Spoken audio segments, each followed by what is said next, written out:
Hello, can anyone hear me?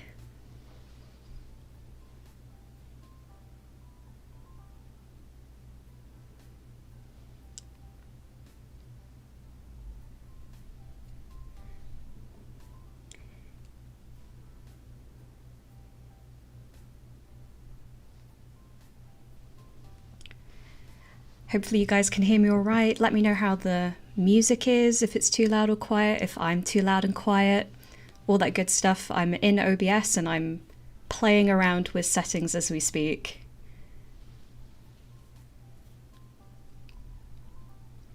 Nice. I'm heard! Wow! Saved by the bell. I just reading back through the chat. Quello or Kello Bello, thank you so much. Yes, this is my first ever live. And wow, thank you so much for the donation. That's so kind. Yeah, I've never streamed on YouTube before. I just got my OBS working. I just figured I'd give it a go and say hi to some of you guys and all of that lovely stuff. So thank you so much. You're my first ever donation in the chat. You will go down in the annals of history. So thank you so much. I really appreciate it. The music's there, but very quiet. One sec. Let me... Any better? Or is it too loud now?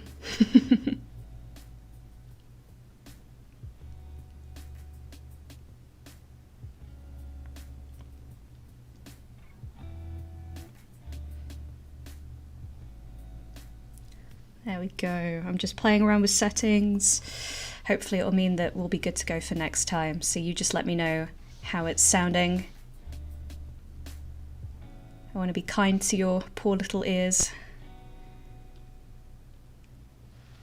Right, well, before we get started, how is everyone doing? It is about 8:30 here in the UK. I've got my nice little cup of tea. How are we all feeling?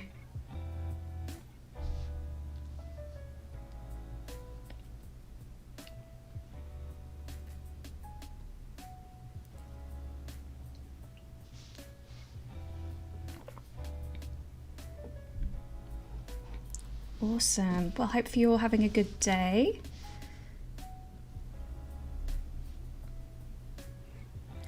It's going very well. Like I said, a little bit nervous. I've streamed once before, but that was on Twitch, and that was if you go back through my channel, that's the drawing my friend for charity thing. I'm just getting my brush somewhere where I like it.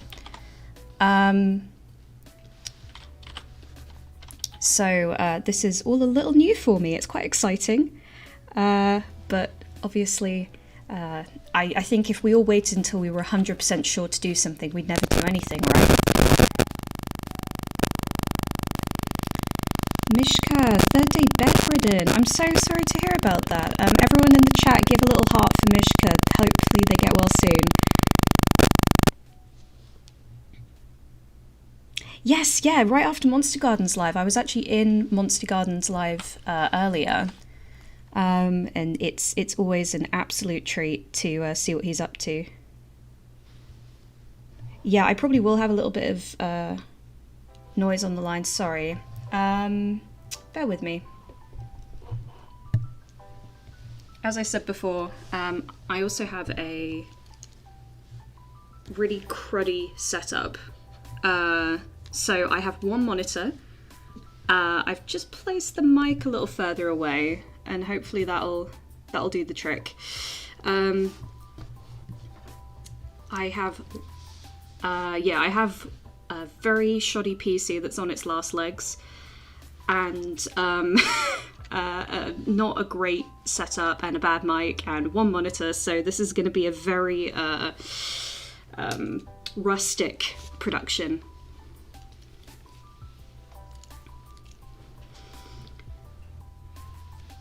But that's okay, you know, we baby steps, you know, no one, well, except for industry plants, no one starts as a high production YouTuber. You've all got to start somewhere, right? So I'll take you through kind of what we're working on here. This is one of the smaller cultures in Golden Bone, because the bigger ones, the more kind of dominant European inspired one, is like a super peninsula. It's lots of states that were combined, and so that one's going to take a lot longer to kind of feel out. So I thought we'd start with a smaller culture. Hello, I found your channel with the world building goal video and I really like your art. Reminds me of channels I used to watch as a kid. Oh, thank you, Sierra. That's really kind. Thank you. So this lot are called the Ironmongers, but they call themselves in their own language the Bashat. So that is their, or the Bashat. So that is their name in their own native language.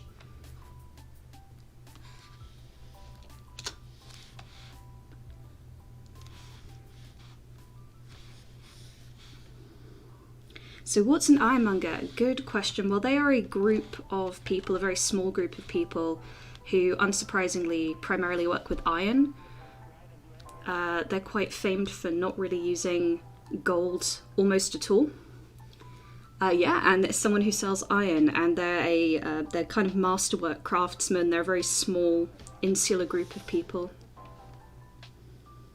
One monitor, how do I live? Oh, barely. I definitely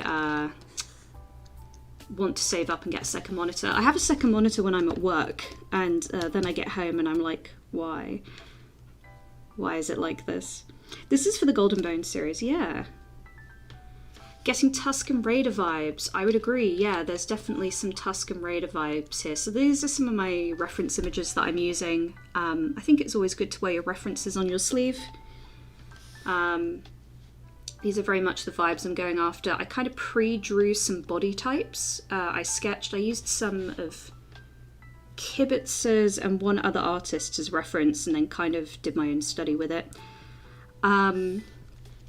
But I imagine the Bashat or the Ironmongers as being very stocky. So I've tried to kind of get that going here. And we're just going to be kind of working together and brainstorming some outfits.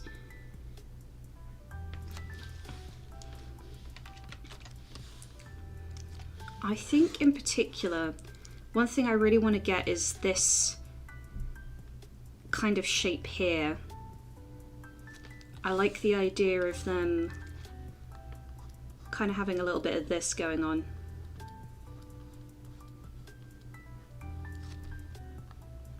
So yeah, we're just going to be kind of, it's going to be very chill, probably very minimal art is going to get done, and it's just a chance for us to kind of chat and for you to offer some ideas.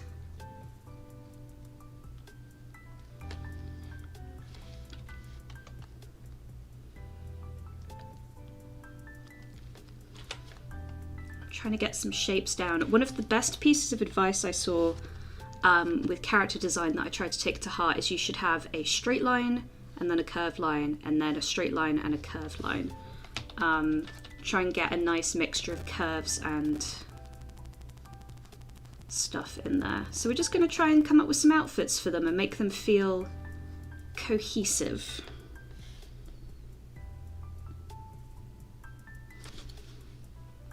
Just reading the chat. Once again, because I've only got one monitor, I am watching the chat from my phone. This is a very rustic setup today.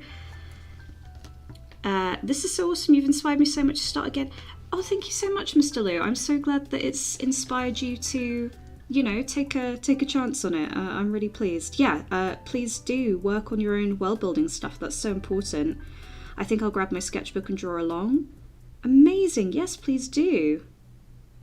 Were you inspired by Brandon Sanderson's Allomancy to create my Gold and Bone series? That is a very good question. I am a huge fantasy fan, which is why, much to my embarrassment, I have actually never read any Brandon Sanderson, which is terrible. I know I might have to have my geek license revoked for that one. First time watching stream, welcome. First time streaming on YouTube, so we're in it together.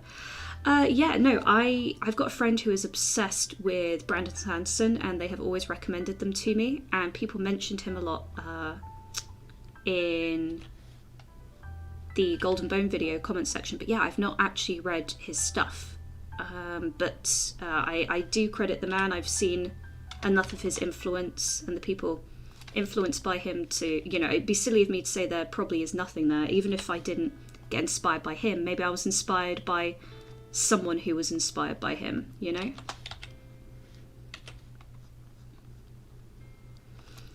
So I'm thinking this sort of appearance, I really like the shape of this bit here, but I'm not sure if I like this. Maybe it should come up and around.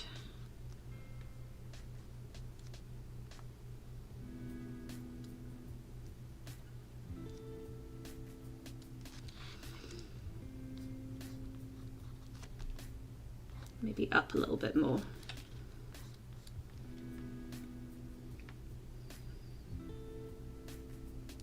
Don't worry about the setup, everyone has to start. So yes, thank you, Saber Striker. Yeah, that's just how it's got to be, right? I'll probably get better over time, and you guys can help me with that, and we'll all get better together. That's the main thing. It's also going to be a very chill session because I'm a little under the weather at the minute, and I have a condition that means that my muscles can seize up a little bit, or my nerves go a bit funny. So I think we're just going to have a nice chill one today, if that's all right with everyone. I'm just getting some shapes down. I'm not worrying if it looks good at the minute. I'm just trying to get like the basic shape language down.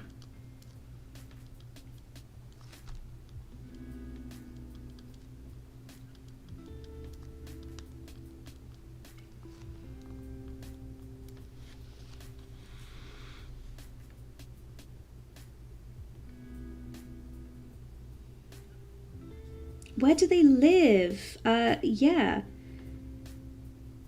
Nice to watch a word builder while world building. Good English weather, it's raining. Yeah, 100%. Oh, that's okay. It's okay to, hope I get well soon and all of that. That's very kind of you. It's multiple sclerosis for any of you curious. So it can get a little bit tricky to deal with sometimes, but you can only do what you can do, right? We all got to just stick together and power on through.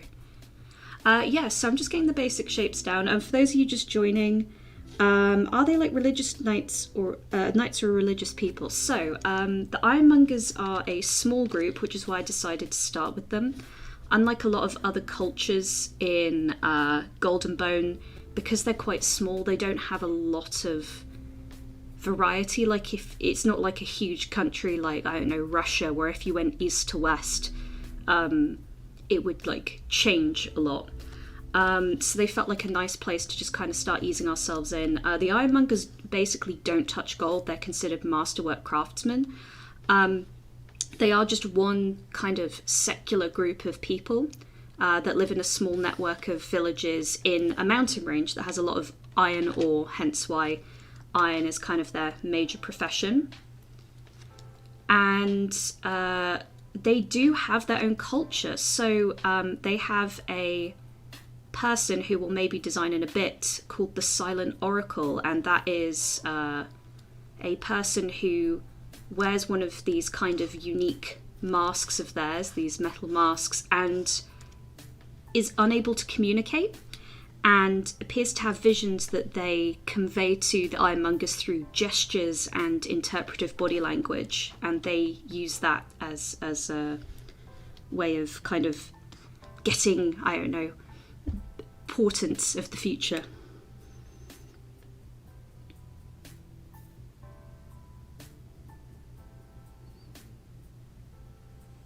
Do you draw first, such as a character, and build a world around your drawings, or vice versa? As a writer, I typically have an idea for a character and then form the world around them. Yeah, I think I do both. Sometimes I just see something, I'm like, I want that, which is kind of what happened with these guys, the Bashat slash the Ironmongers. I just saw a lot of very cool metal masks and thought, I want a culture around that. And then I came up with the Silent Oracle idea, and I was like, you know what? I really like this. I wanna do something with this. So we're just kind of throwing down some shapes today, which is why I'm going with quite a big, thick brush, just so we can get a feel for maybe how they wear their clothes. I like the idea of a lot of these like baggy overlaying fabrics. I think those will be good fun. Like maybe here, instead of these pauldron type things, maybe they come out more as like fabric. Maybe there's fabric here. That could be fun.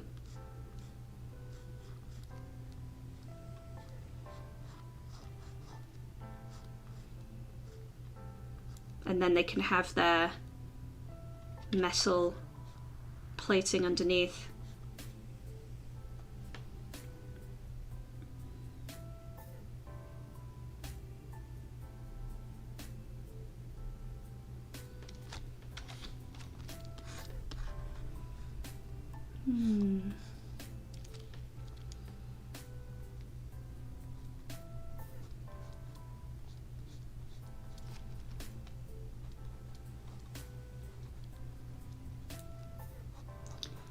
I think getting the basic shapes down is so important. You can always add all those little details later, but the silhouette of your character is so important.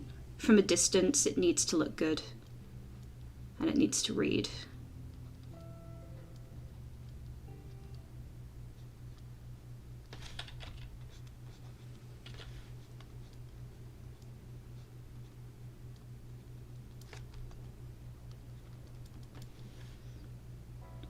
How do they eat though? They can take the masks off.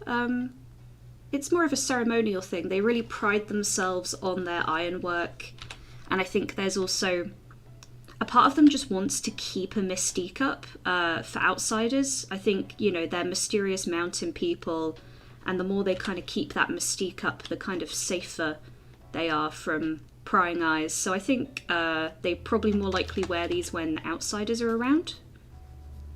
And then they probably take them off when they're in the comfort of their own home. I think it's a form of self-expression for them.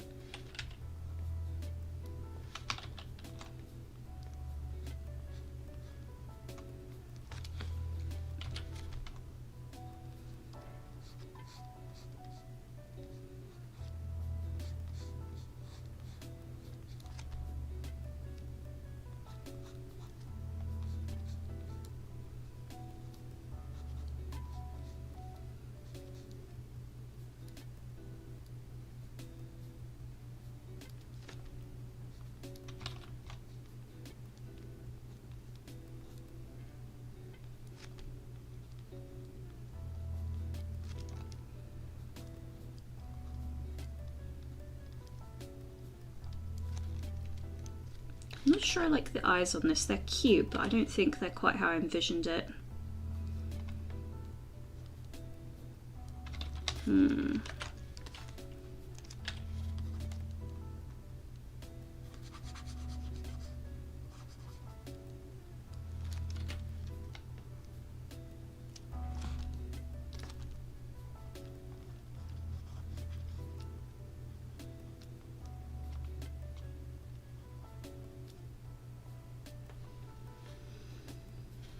Ooh, let me double check the chat. There's quite a few people in there. What's my top 5 fantasy inspiration? I think I'd probably have to go over a lot of the stuff from my childhood, just because I think that then shaped what I did as an adult. I think Spiderwick Chronicles was a huge one. Someone actually picked up on that with my latest Tinkerbell design, and I didn't even think about that, which is crazy. It goes to show how much your inspiration can impact you. I think the Edge Chronicles, if anyone ever read that, that's a big fantasy inspiration. 5, gosh, I loved the Castlevania games as a kid. I think those are always a good one. Ooh, I'll have to get back to you on the other 2. I'll have to have a think. Right, what else we got? I'm just reading my way through the chat. Are there any wars or conflicts in my world? Oh yes, tons. A big thing with the Ornata and other, factions in general is there's a lot of religious debate and conflict. So once again, still just looking a bit too cute. I'm not sure if that's just my default style. Let me just do that. So are they good, bad, or just neutral? I think that's a good question, but I think in most worlds, everyone thinks they're good. I think there's very few people who think I'm the bad guy, In terms of how they're perceived, I think they're just perceived as kind of these weird mountain people, and they're a bit uncouth and a bit strange and maybe a bit barbaric, and there's a lot of rumors about them, but they're very, very good at what they do, and they're absolutely exceptional at creating this armor. And so even people who view them as a bit barbaric are like, well, we probably want to keep them sweet because they make good stuff. They don't eat. Small price to pay for the drip. Oh, they can eat. Like I said, they can take their helmets off, no problem. The Silent Oracle probably wears theirs the most, by virtue of the fact they're meant to be like a voiceless, faceless person, but even they'll take theirs off when they're in private. I might have misheard you, but you said something about them not touching gold.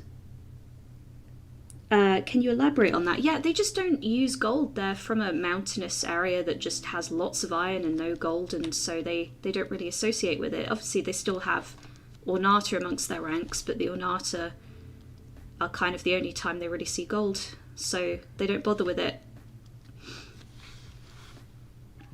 Will you be tracking characters' power level consistency and continuity relative to each other?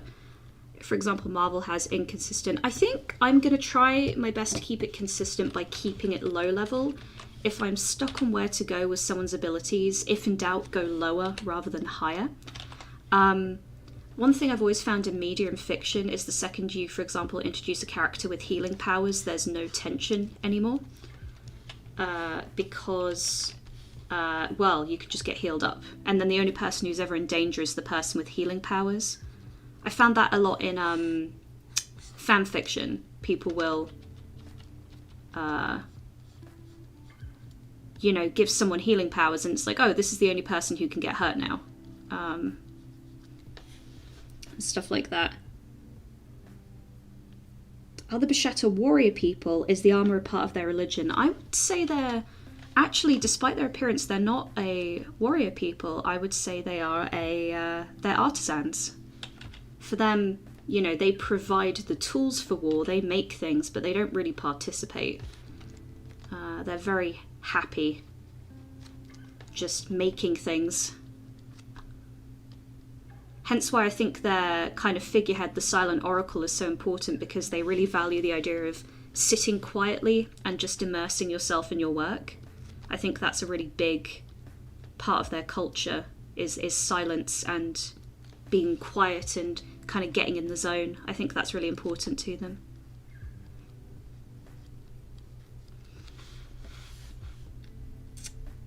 Just joined the stream for the first time. I was about to write and doodle about my world building. Nice coincidence. Brilliant. Sorry if I'm being a bit slow. I didn't expect the chat to be so vibrant. Have you made a world map? I haven't, no. I think what I might do is, I've got a vague idea for one of them, that big country I mentioned before, the one that used to be lots of principalities. And it's going to be like a big peninsula that kind of reaches out into the water. And then there's a central area which is more medieval European, and then the coast is more flintlock fantasy European. So the closer you get to the capital, the more old-fashioned it gets. And then also, I think the more south you get, the more Spanish/Mediterranean inspired it gets. And the more north you get, the more Western European it gets. So there's a lot there. And I think what I'll probably do is make each country and then kind of piece them together on a world map and iron out the kinks. I could have one missing eye and make the mask look asymmetrical. Well, we're coming up with lots of different outfit ideas, so maybe we'll do a... Yeah. I like this with the 2 eyes, but maybe what we could do is like something like this. You know, like a more square-shaped one later. Maybe like a little bit of that, and then it could be one... I don't know, something like that, like a slit. Or 3. Or 4, you know, some lines on one side. Something like that. That could be fun. I like that. Good idea. Very cool.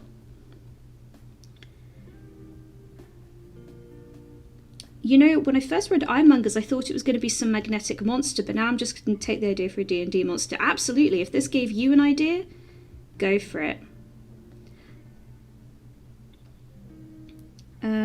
Oh wow. Yo, Rip from Street. Hey, Valleyboar's in the chat. I'm so sorry I missed you, Valleyboar. I am very behind on the chat. It is popping off at the minute. I'm sorry if I'm missing people's posts. There's just so many wonderful people in here. As a bit of lore, maybe the helmets were born as a welder's mask to protect their eyes. I think that's a wonderful idea. We could probably experiment with that.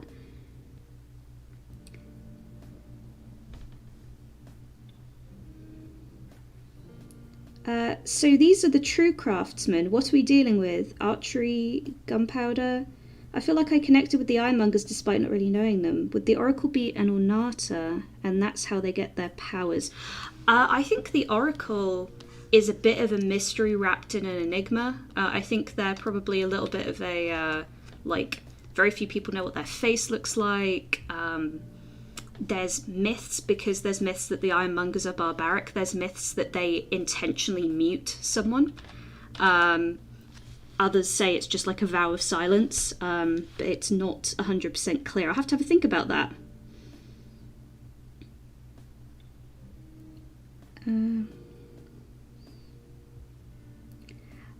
The Bishak might be taken advantage of or colonized by more violent people. I think they could be. I think the reason they're so safe is because I like to imagine that the mountain range they're in spans across multiple borders, and they are a neutral party. They'll deal with most other factions, and so they have the protection of a lot of different factions who can't really afford to lose them.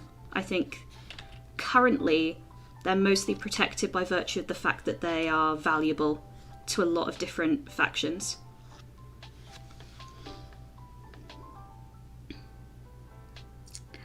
No shade, just noticed. Oh, very Northern Hemisphere centric. Actually, no. I think a lot of my ideas for the setting are very Mediterranean. There's a whole faction inspired by India and another faction inspired by the Islamic Golden Age of Science, you know, and Baghdad House of Knowledge and stuff like that. But they're much bigger cultures, and so I want to give them a bit more time, whereas the Ironmongers are a very small faction, so they just felt a little bit easier to do. In fact, and I obviously deleted those guys immediately, in my first video about Golden Bone, I had a few racists in the comments asking why I drew so many brown people, which is absolutely ridiculous. I genuinely cannot believe in 2023, soon to be 2024, we have people acting like that.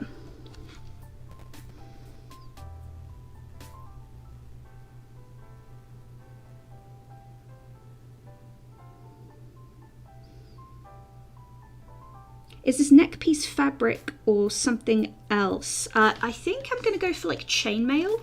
I'm just kind of getting the shapes down. Or what do you guys think? Maybe it could be like a gorget? Maybe it's like all metal, like a metal pieces?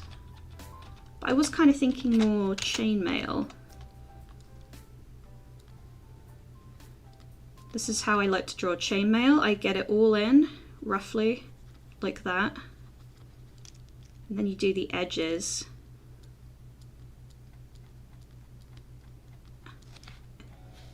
And then I get my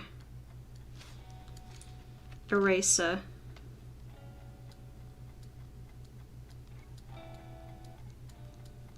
And go in. Obviously a bit neater than this. This is just me showing you. I think that can add a lot. Also lets you do it a lot faster.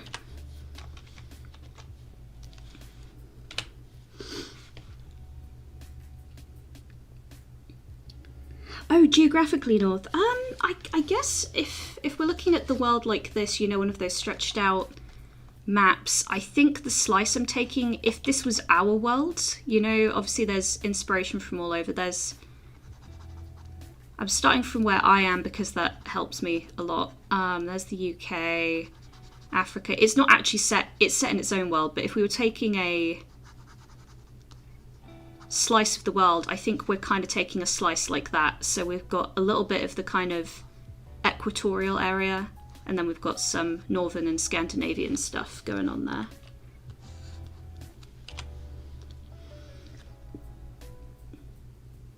I really like your voice, it's so soothing. That's really sweet of you, thank you, Mr. Radish. I've always thought that I have quite a squeaky voice, so it's very nice that it's not grating on you guys. 1 second, my tablet's being finicky. Like I said, this is a very rustic setup. My tablet is dying, my bloody monitor is dying. I'm saving up for some new bits and bobs at the minute. But it has proven a little finicky of late. There we go.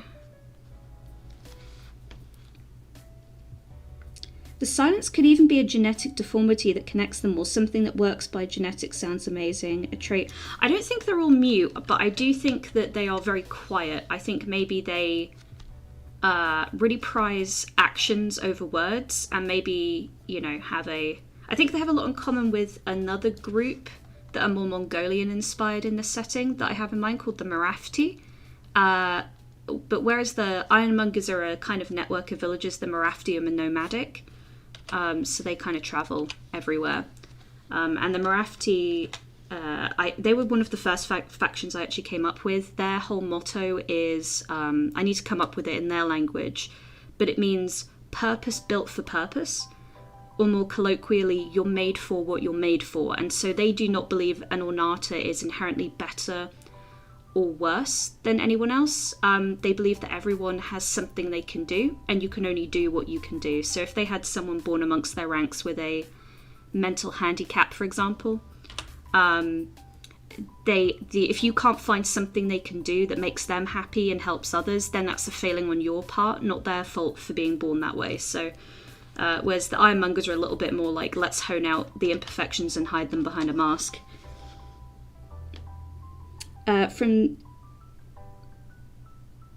It makes sense. I'm just reading the chat.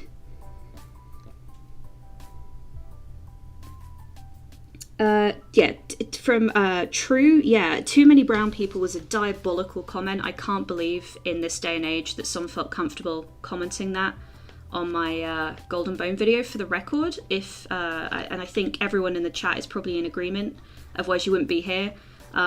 No place for that on my channel. I'd rather have no subscribers than subscribers who think that someone's skin colour or ethnicity is any of their business or worth discriminating against or anything of that sort. And I can't believe I'm saying that out loud, or that I have to, but let's get that on record.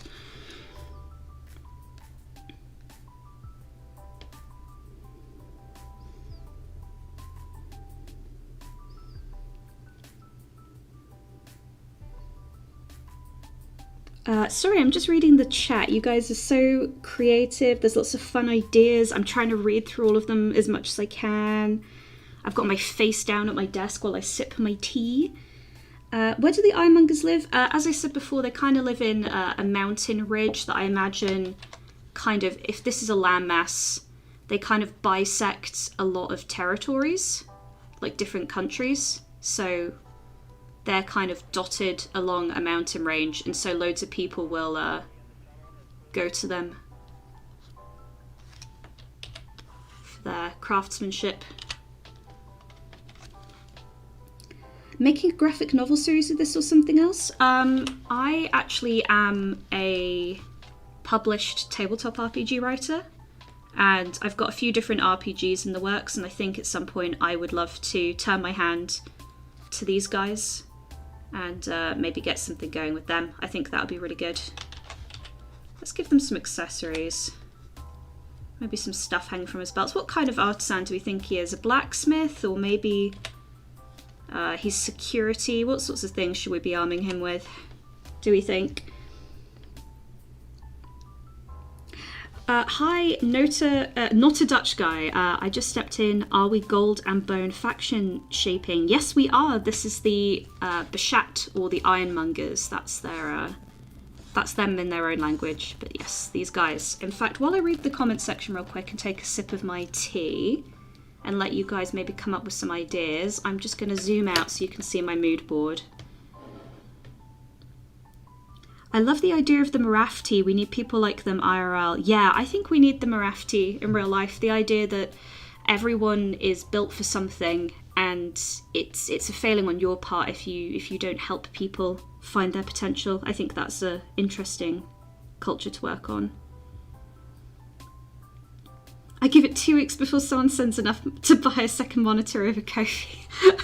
Oh no, I hope that what didn't sound like me trying to swindle anyone for money or anything earlier. I do have a job. I'm just gonna save up, like a boring adult. It's all good. I don't want anyone to feel like they have to give anything. I will probably try and get something in the January sales. That always feels like a good time to get a decent microphone or a second monitor. So we will give it a go.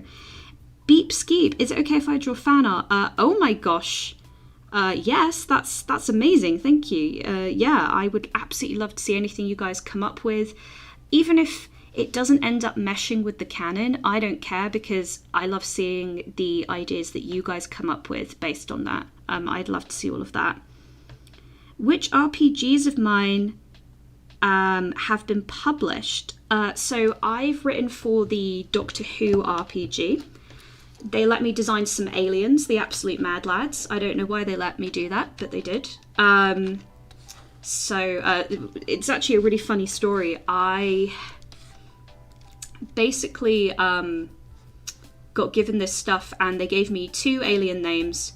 I don't know if it's hit print yet, so I'm just going to be on the safe side and leave it at 2 alien names. And I said, I've not seen these guys on Doctor Who, and I couldn't find them on the wiki. Could you tell me about them? And they, to my shock, said, oh no, those are just 2 names we could copyright. They don't exist, and there's no production budget because it's an RPG, so go nuts. And they let me design some aliens for them, which is very cool. And I've also written for some 5th edition third-party content with an officially approved publisher, but those have not... Oh, one of them's hit the big screen. Well, not big screen, the internet. There's a Kickstarter for it now called A Life Well Lived. I wrote for that, and then there's some other stuff coming soon that my NDA is still currently in effect for, so that's as much as I can say, unfortunately. Looks like I don't know what it's just much. What is your drawing setup? Have you got a screen tablet? I've got a very old-fashioned, the same one I had back when I was at university many, many moons ago. So my current Wacom setup is... It's just one of those ones where you have to look at the screen, and it's tiny. It's probably about... It's one of those tiny little pocket size, like A5 sized ones. And then it's got the 2... Oh, sticky keys. Got the 2 little ones there, and it's the one where you have to look at the screen. And then I have Photoshop, which I get with my work, and that's it. I have a very humble setup, I'm afraid. A hammer or warhammer, which shows craftsmanship. Large hammer. Oil wells. I don't think they're capable of swindling people. I feel like the high-ranking, more important members of society who have different metals inlaid. Switch them, yippee-yahoo. What if he was extremely good at knitting? That's good fun. Oh, the Forlorn Knight. You don't need to donate for a second monitor, but that's very kind. Thank you. You know, I appreciate you. Thank you. And thank you for stopping by the live stream. I'm going to do a little heart for you right there. That's me going, oh... Hooray. That Rob Human, yes, the Cubicle 7 one. He, she is also creating the you got to design them from scratch. That is even more awesome. Do you think the Marathi would tend to put some kind of pressure on parental figures to make sure that people find their potential? Yeah, I think the Marathi, who are kind of like the counterparts to the Bashat in many ways, I think that they are a double-edged sword where it's about finding purpose, but then there's a lot of pressure on you to find a purpose. The idea that you must be good and you must be useful. I think there's maybe a bit of a double-edged sword there, as there is with a lot of cultures out there. Just not very keen on this. Oh, that Rob Human, I just hit it in the chat. It was my idea. I'll put my money where my mouth is second. That's so sweet of you. Thank you. That's my first super on a live stream ever. And wow, you guys are just being so sweet. I really appreciate it. You're a good bunch. You're good eggs. I think I'm going to change this up a little bit. Bear with me. But yeah, thank you, that Rob Human. I think you also deserve a little heart. There you go. That's me going, whoa, I don't know what to do.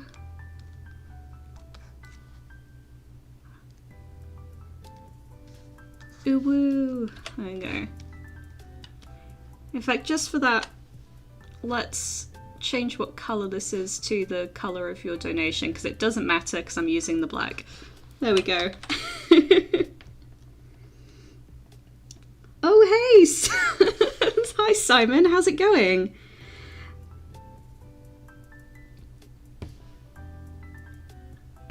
Will you accept donations for a gold bone? Say yes, I already sent mine. Oh, true. You shouldn't have taken out your gold bones. You need those. You need those, buddy. How else are you gonna shoot lightning from your fingertips now? No, buddy. No, you need those.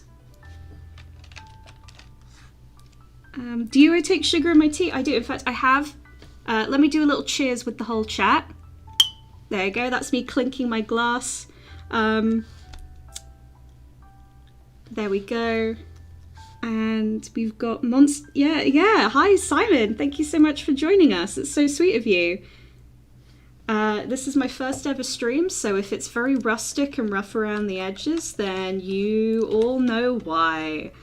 And as I said, I'm also a little under the weather, but if I waited until everything was perfect to stream, then I'd never stream. So I thought I would rip that band-aid off and just take a little stab at it. And we're coming up with ideas. We're doing some basic shape language. If you're just joining us for the Bashat or the Ironmongers, that's their other name. And we're just working out how we want them to look and getting to know a small faction for a little bit.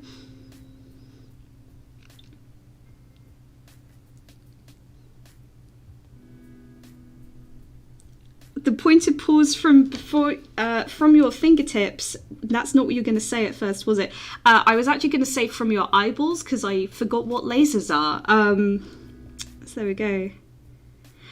Feel like they prefer using weapons that are also tools. I did see a lot of people mention that. So I think, that being said, I'm just going to stick this on another layer. We were just arming his belt. Let me do a little one of these. Yeah, I think maybe they have a lot of weapons and tools and weapons are very much the same thing.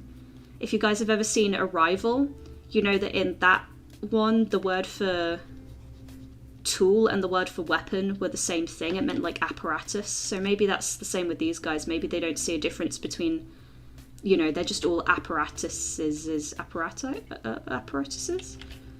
Help me. I only speak one language fluently and I'm bad at it. Oh, I didn't realise I got a shout out in the Discord. That's very kind. I love the bulkiness. Are we munging some iron in here? We sure are munging some iron in here. They have big Jason vibes from the mask. They don't run, they power walk. Absolutely, Crow. I'm actually really glad that kind of translated there for you. I like the idea that these guys just kind of... Oh, who's the guy in Resident Evil that you can't kill? It's been a hot minute. I'm going to do like a little iron or oil thing here. I like to think they've got something like that going on.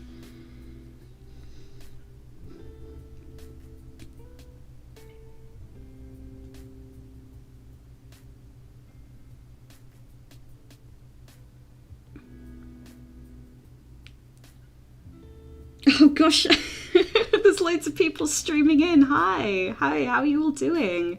How are you this fine day? It's very kind of everyone to come in and say hello.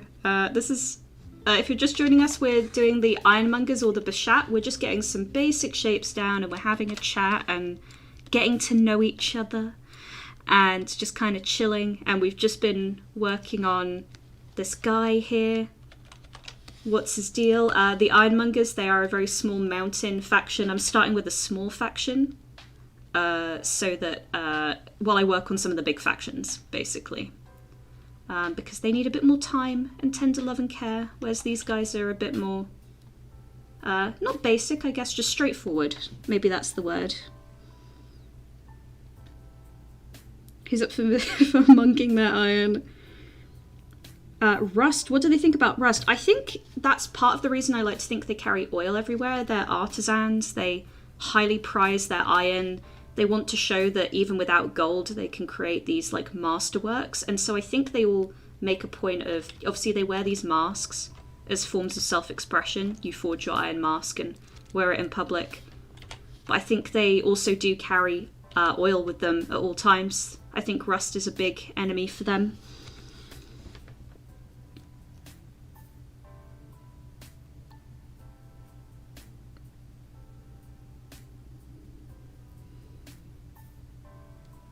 Are they strictly for hire? Do they have an allegiance? I think they are strictly for hire. I think they will... People come to them and they say, we want these things made for us. And they have a network of interconnected towns and settlements along this mountain range. And they go, oh, you want to talk to these people? And then they just create whatever you want. And that's where they're kind of protected, I think, in many ways, because they, you know, every faction wants to do business with them and they all want to stay in their good books. And they're very well known for closing rank with people they don't approve of.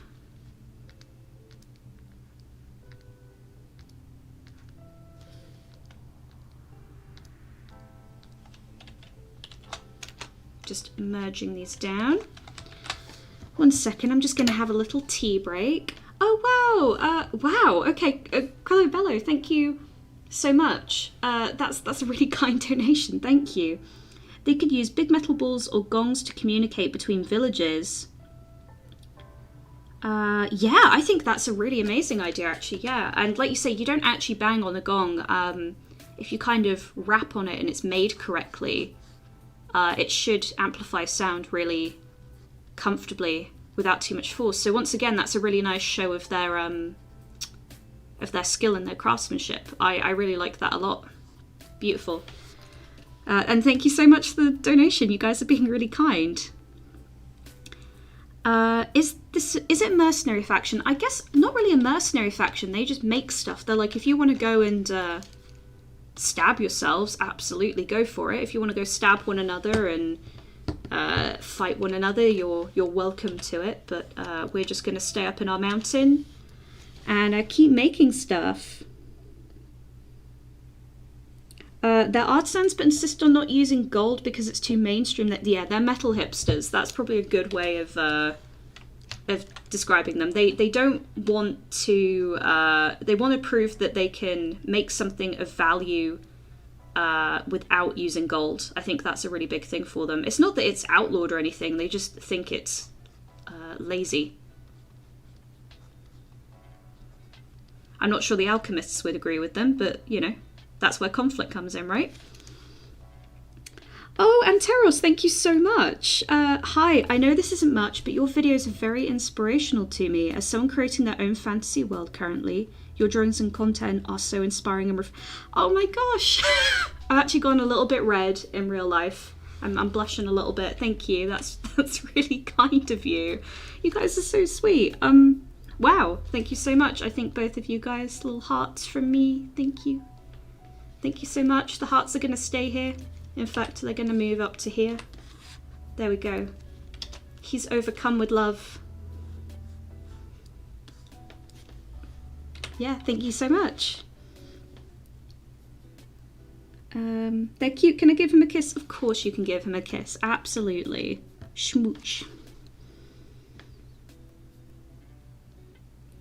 Fun fact, platinum is very similar to gold. I'm just sipping my tea while I read these comments, bear with me.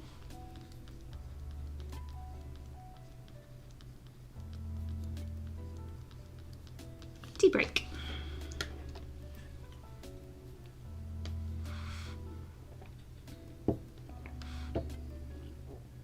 Do individual Bashat decide with whom to do business or not, or do they decide as a faction? I think it depends. I think they could be independent craftsmen, but obviously if you want to do a bulk order for a whole army, you kind of need a whole village of craftsmen on board. So I think by virtue of wanting to get a job done, if you want to do a whole army, you'll probably need everyone to agree to it.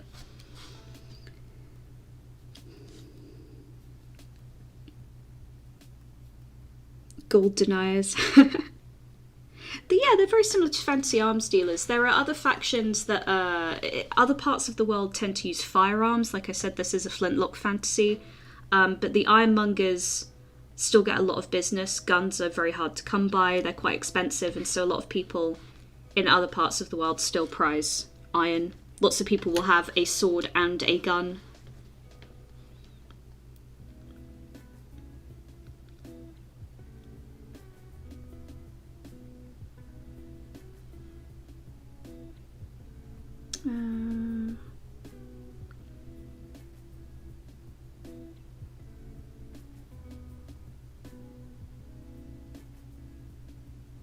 I'm just reading through.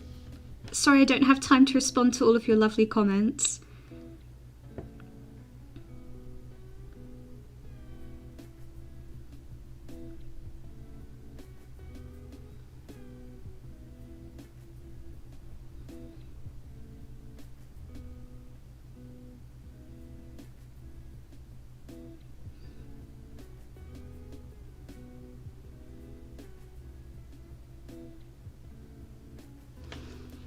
Okay. Do the Bashat have unions? I think the Bashat, as I said, they're different little interconnected villages along a mountain range. And so they'll have their little local government, and then they'll probably have village leaders, and they will all convene if they need to do a big job. Like maybe they get a job from like a huge kingdom faction that are like, we want several armies worth of stuff, and so they might have to kind of come together and call a council meeting and say, hey, we need at least 3 villages in on this. Who's in? And you might even have one where a couple of villages are making weapons for one country and a couple of villages are making stuff for a different faction. The drama.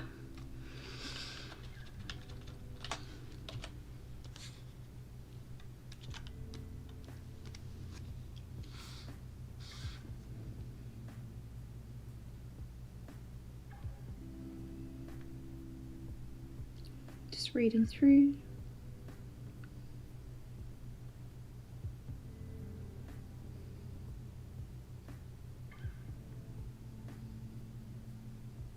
The caveman urged to leave all my alchemical studies behind and join the Bashat in the mountains and become a quiet hermit who knits. Yes, absolutely, Valley Boy. You go for it, my friend.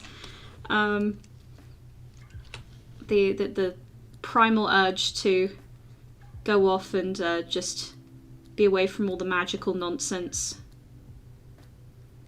I think they really prize the idea of you putting time into stuff. So I like to imagine... So for those of you joining the chat a bit later who didn't hear some of my rambling earlier, a big thing with the Bashat is craftsmanship. So they can take their masks off, but the idea is that it's not so much a status symbol, it's more a mark of their unique personality. It's a kind of rite of passage. Not everyone will wear a mask among the Ironmongers. Some of them might wear, I don't know, a belt they've made or a breastplate they've made, but the most popular one, particularly among like senior artisans, is a mask. and it's meant to be a mark of your craftsmanship. So your mask might also change. You might decide to forge a new one if you feel you've become more skilled as a craftsman, or you've maybe changed your profession and you want your new piece of ironwork to represent you. So yeah, that's kind of what the iron is for. It's to show craftsmanship. They're very much acts of service. Lots of things will be, I made this beautiful coin for you, or I fixed your lamp for you, or, you know, there's a lot of practicality, I think, to that stuff. Sharpening knives for someone, that sort of thing.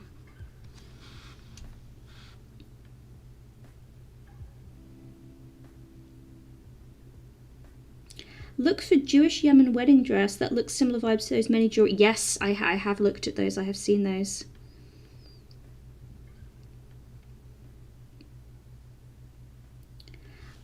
Oh, Simon, what have you said? I feel like they are making things for different factions depending on which of those factions win whatever conflict's going on. Well, they won because we made that. Yeah, very much that. It's a double-edged sword for, you know, without wanting to make a pun. Is that they're very much like, that faction won because of us, and if they lost, it's because they weren't good enough to wield our blades. And yeah, 100% that. I think they're just very much like, oh, this is all down to us. But I think it's also just they don't care. They're like, okay, you've paid us. You can have some money. You can have some swords. Why not? Oh my gosh. Bunky McNuggin, you were at it on Simon's stream and now you're on mine. Wow, that is... wow, okay, that's so incredibly generous. I got to add at least a bajillion more hearts up here. Thank you so much. You didn't leave a message or anything. Is there anything you want me to do or wanted to add, or anything you'd like me to maybe try out? Thank you so much. Wow. L's in the, not L's, F's, oh god, I can't speak, I'm that surprised. Just lots of hearts and love in the chat for Bonky. What an absolute legend, thank you. I'm a bit taken aback.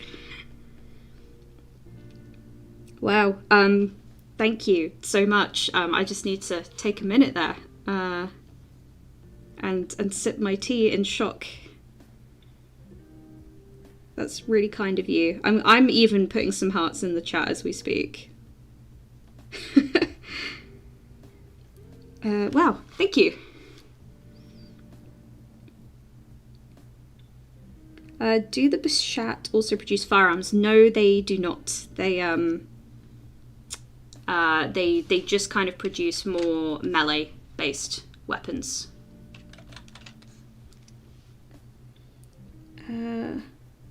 Not Bonk funding another world builder. I know, Bunky, you are a really, really kind person. Thank you so much. It means an incredible amount that you have that much faith in my work, so thank you. Are they all blacksmiths, or is it just what they're predominantly known for as a culture? Yeah, like it's not full on Hunger Games, this is the one district that does the thing and nowhere else. Like, they have farmers and they have all of that, but then once again, a Bishat farmer might take care of their own tools. They might be really, really good at like fixing farming equipment or something like that.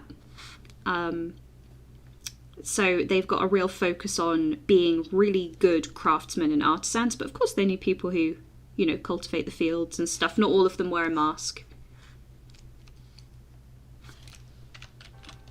Just gonna zoom out onto my thing real quick. Focus on the pretty work ahead. What I do is of no importance. Oh, thank you, Bunky. No, absolutely. What you do is of great importance.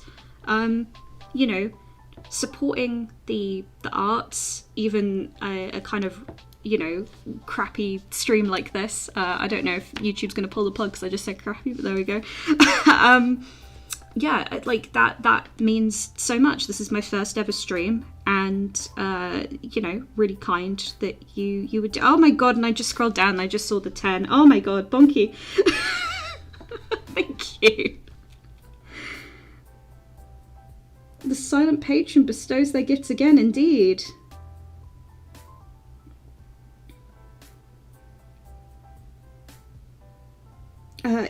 Oh, the full night. Yeah, I think we're, or I shouldn't have mentioned it. I feel like I've extorted people. I like I said, I very much was saving up myself, but yeah, we're in second monitor territory now.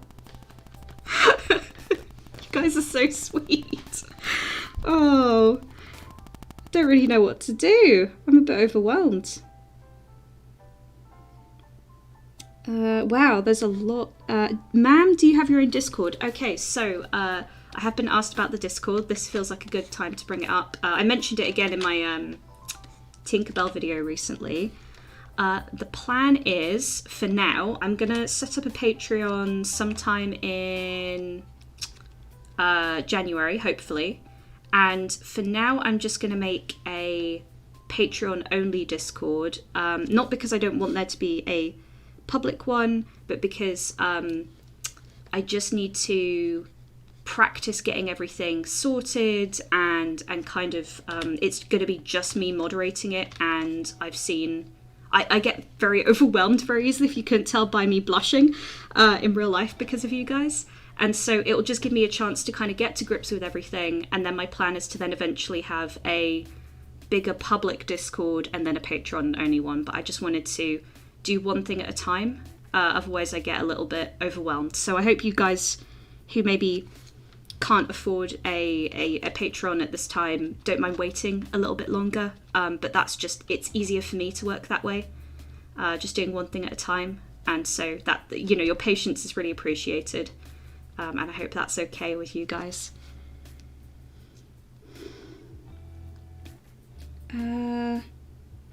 You know, no self-deprecation allowed. This I'm convinced Bonky's a secret man. Bonky, what are you doing, that? Oh my gosh. I just scrolled down. As Simon said, double the screens means double the drawing, obviously. Wow, thank you. So, wow, I'm a little bit shooketh at the minute, if you couldn't tell. Thank you so much. I'm just trying to get these down, but I'm staring at the chat and getting a little bit emotional. Thank you. Wow. Wow. On God, that Rob human. Oh my God. What are you guys doing? Oh my God. I've just caught up with the chat. The Full On Night, you are participating. You are, and you are also appreciated. Thank you. I'm gonna have to add at least 9 million hearts to this. There we go. By show of thanks. 1, 2, 3, 4, 5, 6, 7. Oh, Jesus, guys.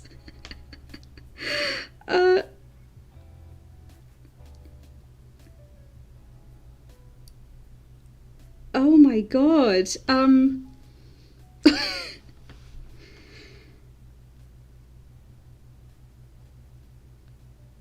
just watched the Monster God treatment and I get her. What is an Ironmonger? Looks awesome. Oh my gosh. That guys. I literally just. Oh my gosh. I just need a minute. Wow, for one thing, amazing jewel, and for another, I don't really know what else to say. Thank you so much. I feel like Bonky and the Silent Patrons will become a prominent figure in the world, but I agree. It's amazing that the world building community is exploding the way that it is recently, and it's really awesome that we're all now kind of, you know, clubbing together and trying to create some new exciting stuff. And Michael Amaguni, I hope I'm pronouncing that correctly. Thank you so much. You are also loved and appreciated here. Let's add another one for luck. There we go. Thank you. Wow.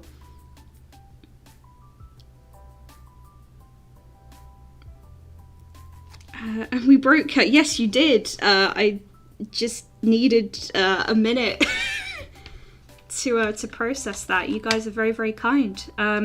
Yeah, I think the amount of support and love for world building at the minute is not just wonderful to see, but also so vital and important. I was reading recently about how there's been very much a kind of resurgence in romanticism around the arts, ironically in response to all this AI stuff. That what humans actually love about art a lot of the time is the intention behind it. It's not just that the art's being made, it's that people are thinking and feeling and breathing while they're making it. And I think that's so important. Sometimes it's not about any one final project or product, you know what I mean? But more the idea that we're kind of shaping these fantastical spaces together. I think that's so important. So yeah, you know, everyone can only do what they can do.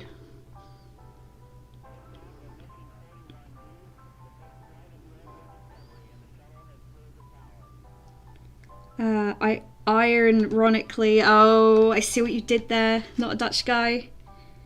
Oh, I'm so glad I pronounced your name right, Michael. I'll admit I've been bad for that in the past. I, for the longest time, thought the word Mallory was pronounced Mallory, so I don't have a good track record. Are there ghosts in Gold and Bone? Yes, there is. There are ghosts in Gold and Bone. But they're not really seen by most people. So as I said before, magic, what I said in the Golden Bone video, that magic is kind of, it permeates all living things.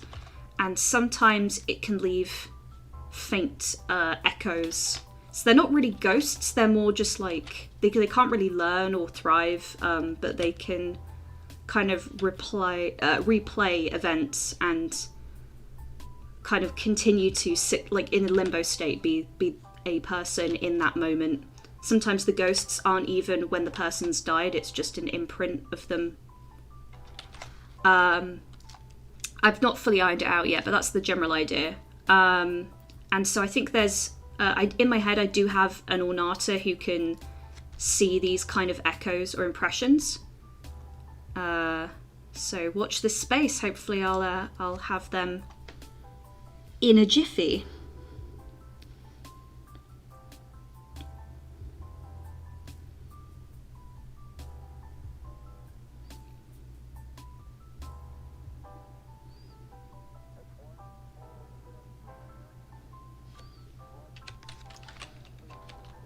How does magic interact with iron? It doesn't. Gold is kind of the only thing that can hold it. I know loads of people have questions about the alchemy. I think it's something, one, I'm still, once again, without wanting to do an iron pun, ironing out, but also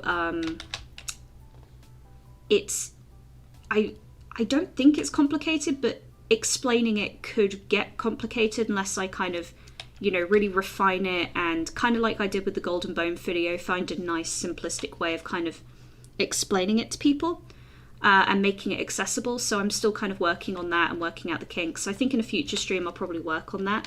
I saw some stuff the other day that really got me interested in like kind of how they get the alchemical mixtures into Ornata. That's something I kind of want to play around with. I've got the idea of these kind of bone deep, almost IV looking things, and they basically have to take these needles and get them all the way to the bone.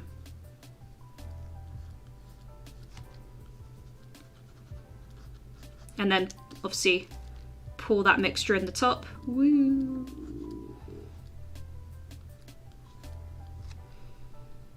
Very, very high quality drawing for you guys there.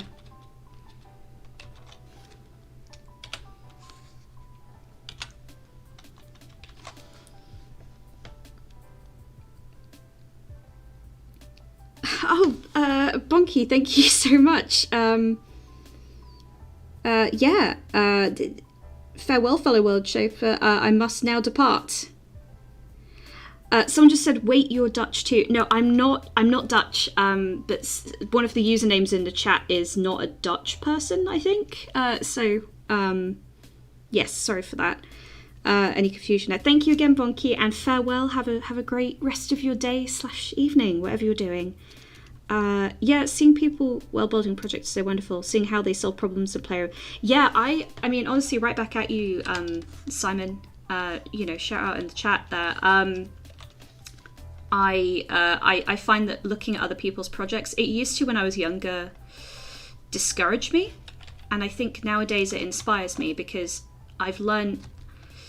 I think one thing as an artist is not just learning what you like, but learning why you like it. So when you're younger, you just draw characters you like because you don't have the artistic literacy to understand why you like them. And then when you get older and uglier and hopefully a little bit wiser, you start breaking down the hows and the whys and not just the whats.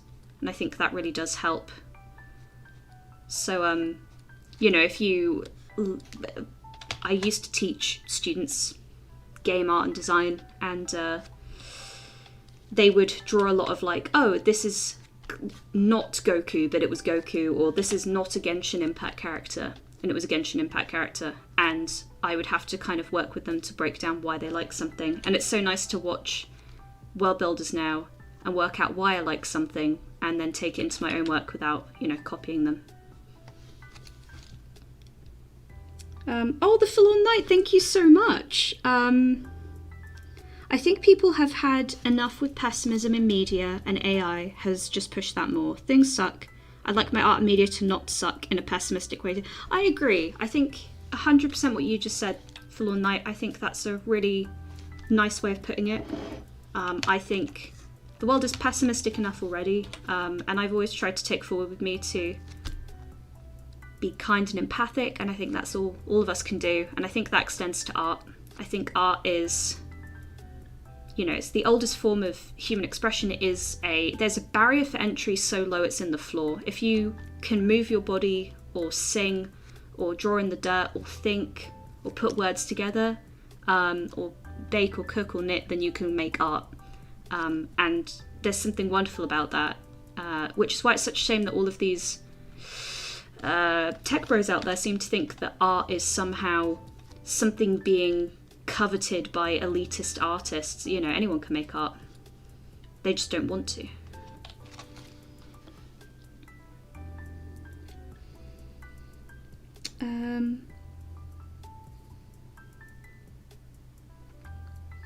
Just reading through some of the comments and pouring myself. I've got a little pot of tea here. I know that's horribly British, but I'm a bit sick at the minute, so a little warm cup of tea is all that's keeping me going.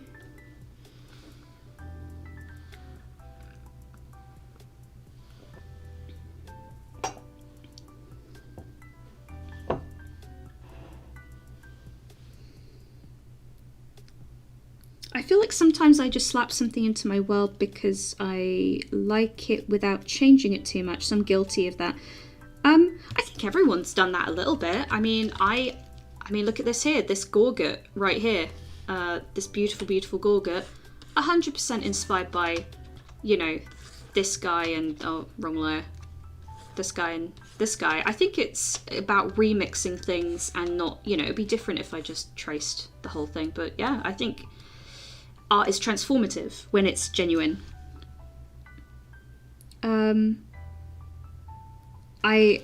Valuable, hi, I forgot you were there, hi. I add something to my world, get worried I stole it from something on accident, and then spend hours looking through my inspiration. I do exactly the same thing, and I've tried to just learn to, I just wear my references on my sleeve now. In the fan art I actually did for Simon, who's in the chat right now, I very clearly at the beginning show the model, like the model whose pose I'm referencing. I just try and be really transparent about it, and I think being transparent is the best way you can be. People talk about, I don't know, Leonardo da Vinci and all of them, but they had models, they had references. They would do sketches of sketches of sketches. Everyone does it, it's just about actually being transformative. That's the important bit, and the artistic merit and vision behind what you create.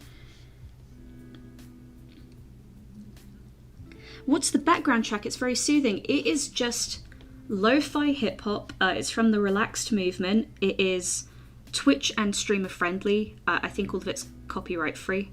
so you don't need to worry about claims, and it's just called Chilled Music Radio. So it's about 11 hours of good vibes, so I would recommend that.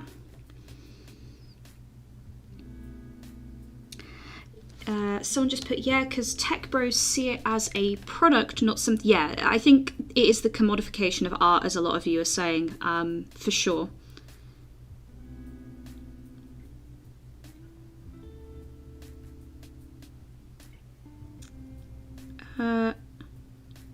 Excuse me, ma'am, how does rose gold work? I understand it's a mixture of copper and gold that would make the magic diluted. Yeah, I need to, I definitely need to kind of work some of those elements out, which is why I've not immediately come out with a video on the magic system. I want to kind of, you know, go over it, and it'll probably change with time. It always does. But I think the idea is the purer the gold, the better the effects. Basically, obviously, I'm putting a little asterisk on this. This is all subject to change. But the current idea I've got is that there is the strength of the kind of mixture.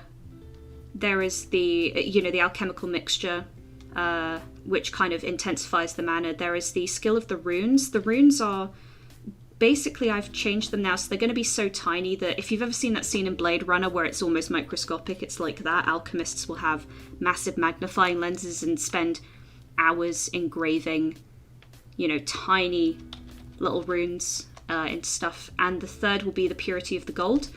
And all of these things can compensate for one another. So if you don't have access to very good gold, then you better make sure that your alchemical mixture is stronger and that your rune work is better. And if your rune work isn't really up to scratch, then you need to be able to afford good gold and decent alchemy stuff. And if your alchemical mixture is very, very weak, then you need to make sure that your crafts work is exemplary. I think that's kind of how I'm balancing it out.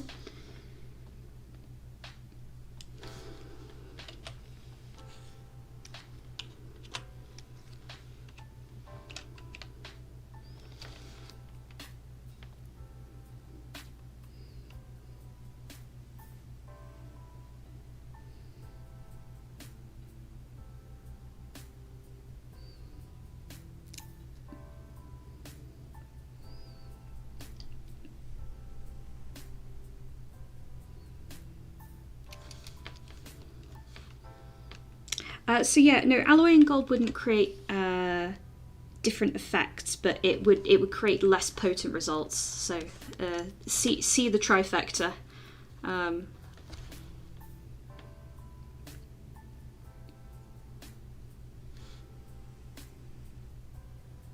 Yeah, so that is true, Chocolate C. You could intentionally, if you're really good at your rune craft or you don't need very potent effects, you could mix and alloy your gold.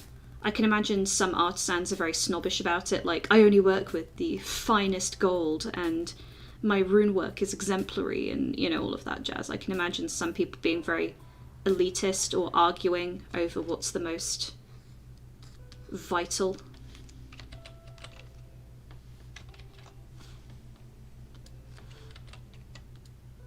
Ooh, my Photoshop's being a bit funky.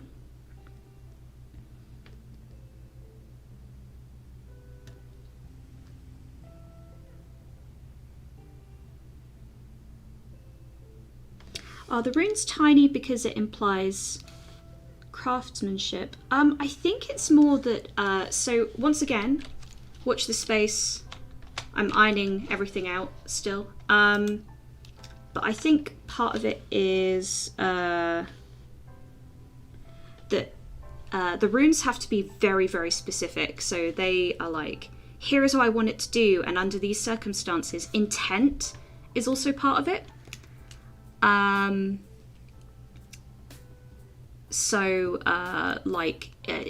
going to get more into it in a future video, but the general idea is that intention is a huge part of enchanting, and that they have found the simplest and most effective way of imbuing a real sense of purpose and intent is to physically write it down. They have found that is the most hands down effective way of of doing that. 1 second, I am really sorry, my Photoshop has totally frozen. That's very embarrassing.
Whoops.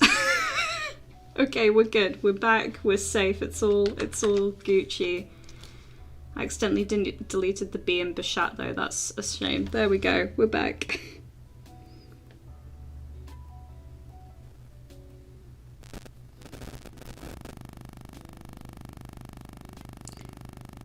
Would individual runesmiths have their own distinct runes, or is there a solid system they all have to work with? I think culturally there are different runes, but people find that ancient languages seem to work better. There's like specific alchemy languages that convey meaning and form and physics, but once again, this is just all speculative. I do need to iron out a little bit.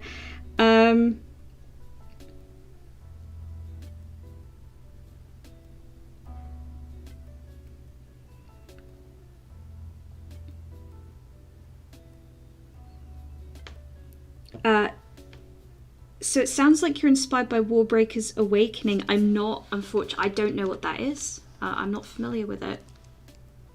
I think we spent enough time coming up with some ideas for this guy. Let's do something for the ladies. Let's do something for the lady now. I really love this, this lady here. I love this kind of folded look where it's kind of over the shoulder. I want to emulate that a lot.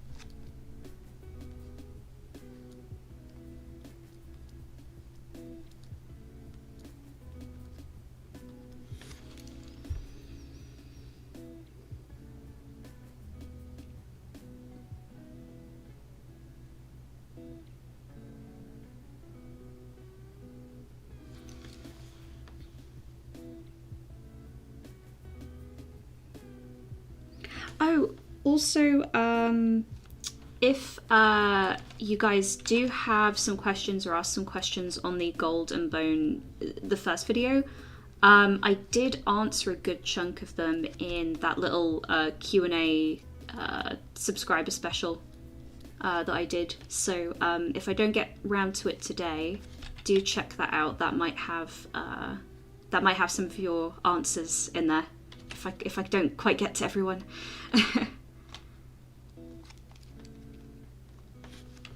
Go, this folded fabric. Maybe like long sleeves, I'm not sure. Let's get her, I think she should also have a mask. Let's get the mask in.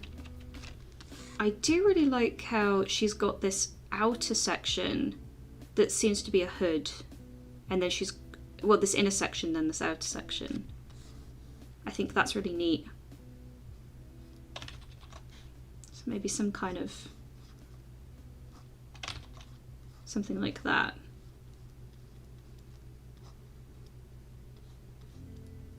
And And then shape there.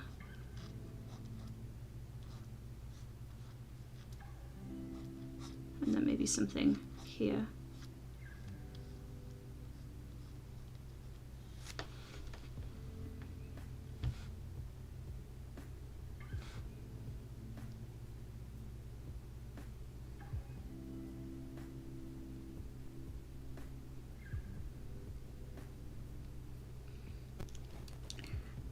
What happens if they get stiffed on a job? That's a really good question. I think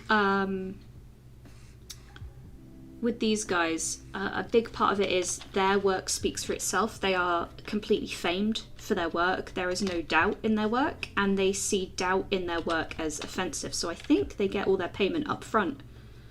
They can kind of afford to do that. They're very much, you know, if you don't trust our work, we will find someone who does. So I don't think they really get stiffed on jobs because they always get their payment up front.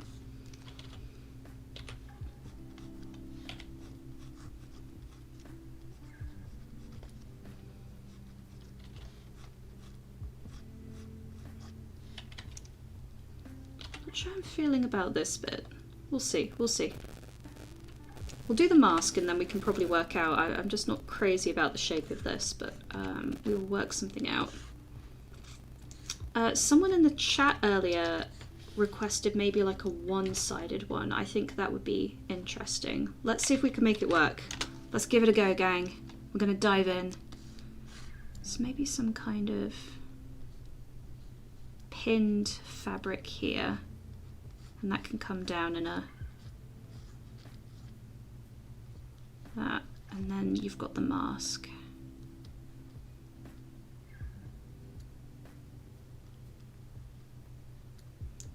I'm not sure if we want them to all be crazy different or if it will be good to have them all have this, you know, two-eye thing going on. Trying to feel it out at the minute.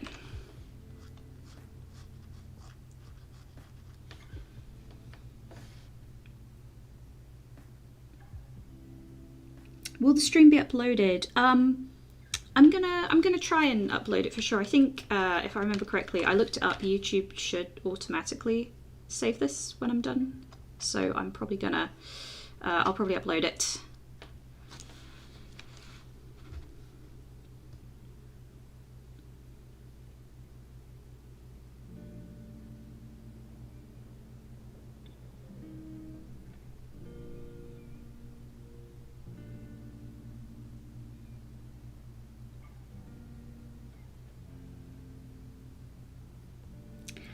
Yeah, these guys are very much like, you have bought X amount of work and not an iota more. They know their worth. Everyone should know their worth. And these guys very much do know their worth. No doubt. I'm not sure how I feel about this pattern on the mask. I'm not crazy about it.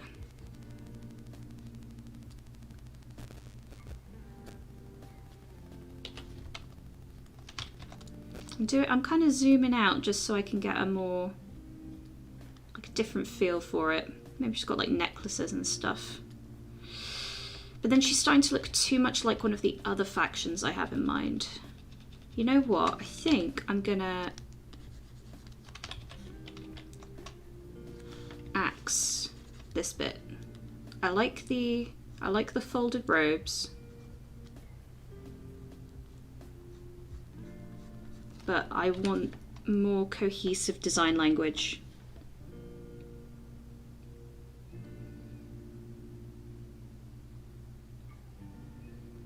Will each group of Ironmonger have their own style? Yeah, as I said, I think whether it's a mask or a breastplate, the idea with Ironmongers is that the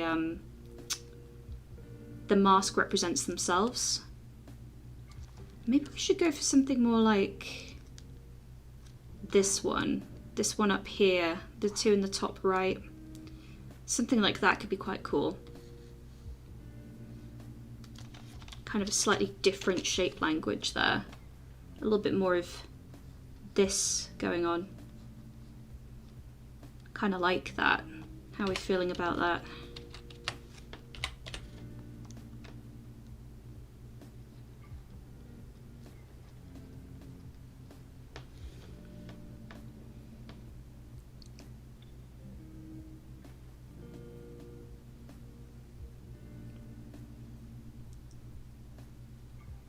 Hi Beetle, I've seen your comment a couple of times now. No need to spam the chat. I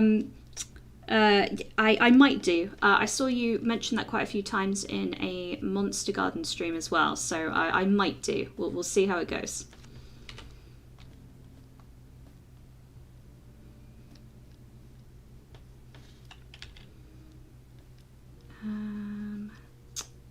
Feels too bulky. I really like I think the big shape language thing here I like is the idea of things tapering in different configurations. You've got big open bits and then big inner bits. I really like that. Trying to maybe give some Smo vibes if you've seen Dark Souls, where it's kind of, the clothing is kind of fooling the eye a little. Maybe her ears are kind of squished in this. Okay, let's get those shapes in. Let's get those shapes in and see what happens.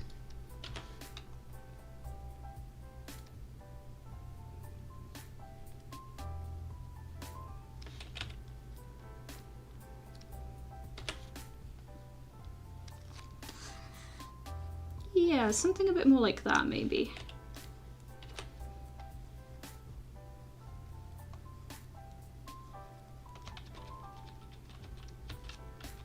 Let's have a little look. Oh, maybe one of those.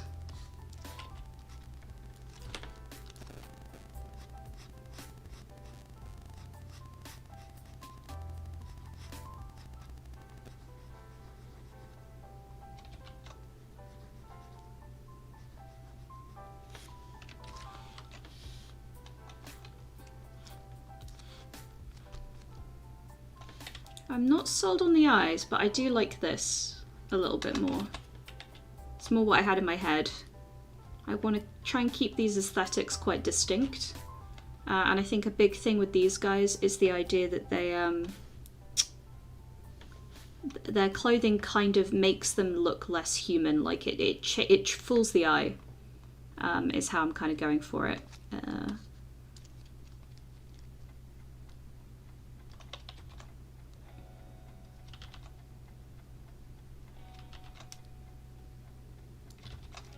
I think bigger brush might help me here. Something like that, maybe.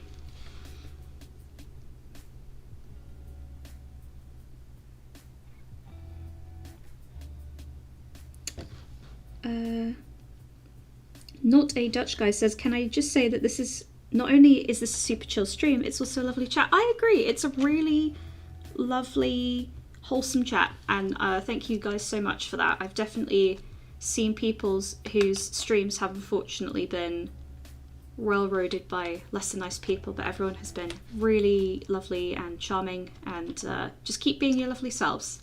That's all I've got to say on that one. I think, oh, I think this bit here. Oh, hush hush.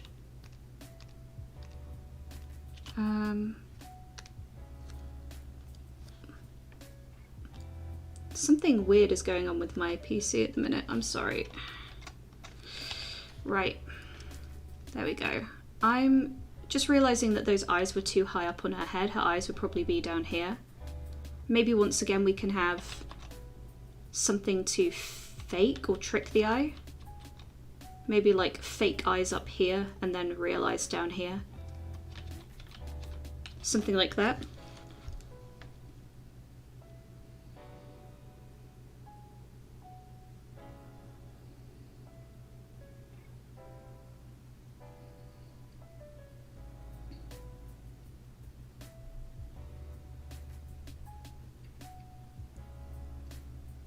Just reading the chat.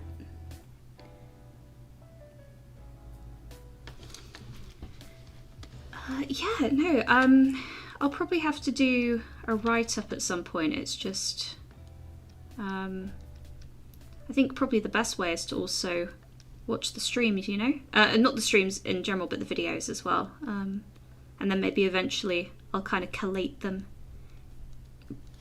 into something, yeah, maybe something like this. Maybe this could be fun.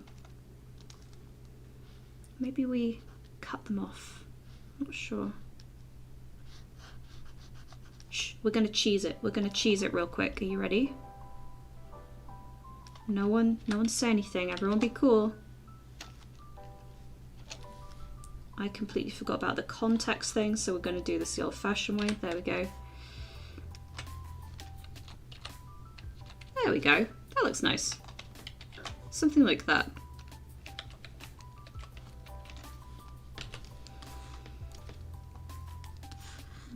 Let's look at some of these dresses, get some ideas. I like this skirt. I like these skirts a lot. This one's kind of cool.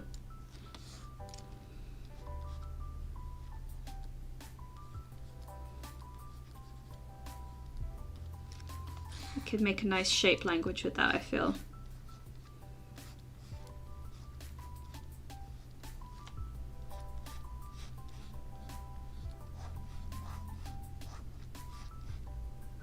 Maybe it's kind of pulled up underneath so it doesn't...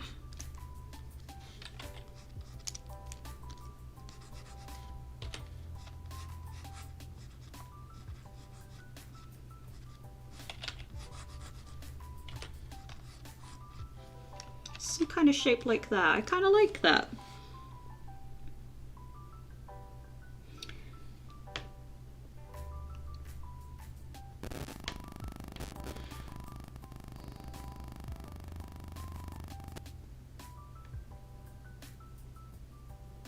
Wow, however did I get those markings to be the exact mirror of each other? Who can say? Who can say? Not a Dutch guy. Absolute mystery. Someone says, I see you don't like the symmetry function. I've used the symmetry function before, so I have, I do have stuff where I've used the symmetry function, but I think if you want things to feel a little grittier and a little bit more grounded, you know, things aren't naturally symmetrical. Even our faces aren't. They do all those experiments, don't they? Where they show like what your face would actually look like if it's symmetrical. It does mean that sometimes, if you've watched any of my videos, you've probably noticed I do flip the canvas a lot. I've been restraining myself for this whole stream from flipping the canvas.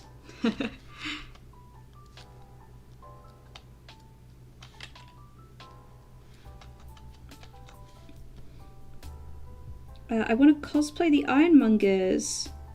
I mean, yeah, absolutely. I think Ironmongers, the other reason I wanted to start with these guys is because they are one of the more archaic groups, and I kind of want to, as I slowly chip away at the world building, I kind of want to set the, this is as low as technology gets, this is as high as technology gets, depending on where you are. And so these felt like a good benchmark of people who deal with the other factions, but aren't maybe super, like they don't tend to use guns and stuff like that, so they're not super up to date. Now it's already gotten quite busy here, so I think maybe we'll do something. I do like these kind of like slitted chainmail stuff. This is fun for me. So maybe I'll add some more of these on hers. Maybe that can be a nice through line, these little plates of metal. Maybe we can work with that a little bit. Let's give it a go.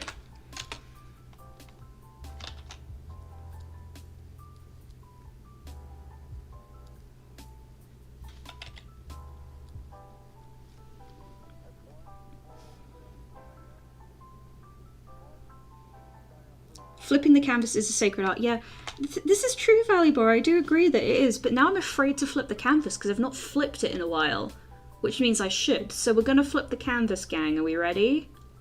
Buckle up. You know what? It's not as bad as I thought it was going to be. It's a little wonky, but that always happens when you flip the canvas. Just gonna tidy that up a little bit.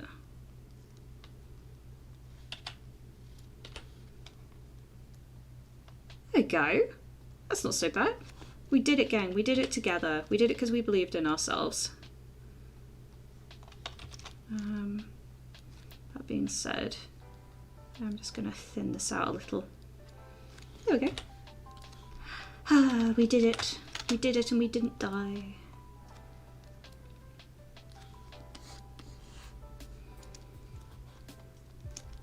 Now I've done some different layers so I can kind of play around with it a little. I like the idea of this breastplate though.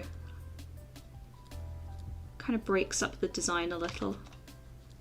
Stops it being too busy.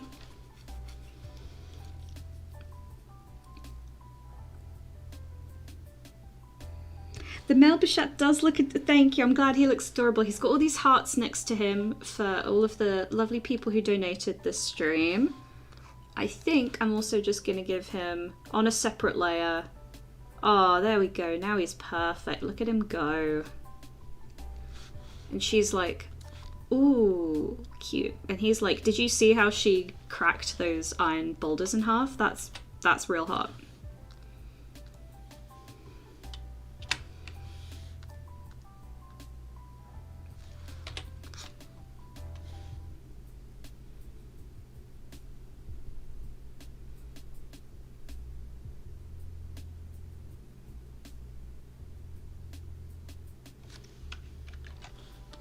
Okay, now we've got these gloves. So he's got these quite big ones. Maybe some wrap gloves?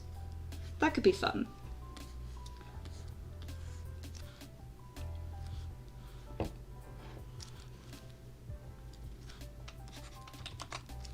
Let's get that a little smaller. Let's go for 9. Is that about what we used before? 12. Split the difference and go 10. There we go. Yeah, I went a bit chunky on her trousers here. I want to thin those out a little. Just the line art. It's not the end of the world because we're just throwing down shapes, but doesn't quite read to me. I'm gonna whip out a little trick of mine where I don't fully erase it. I'm on like 7 at the minute. And then I just work back in. Which to me is totally fine for a sketch.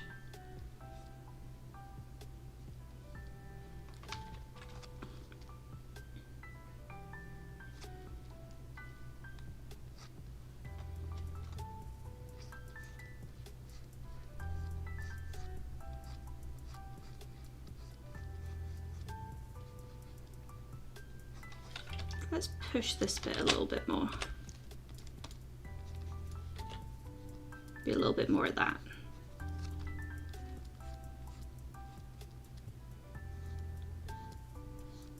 You can see she's kind of folded them up here, so maybe we'll do some like iron clasps where she's folded the skirt up. Maybe it's a intentional style where you kind of clip it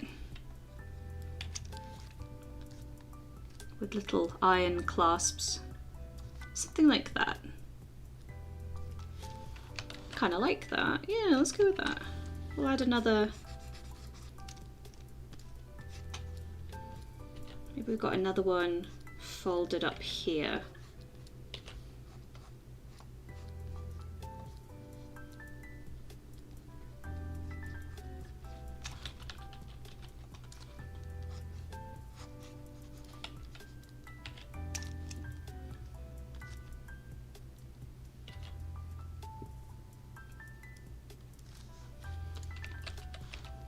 Something like that. Oh, I'm not sure if I'm sold on it now I've zoomed out.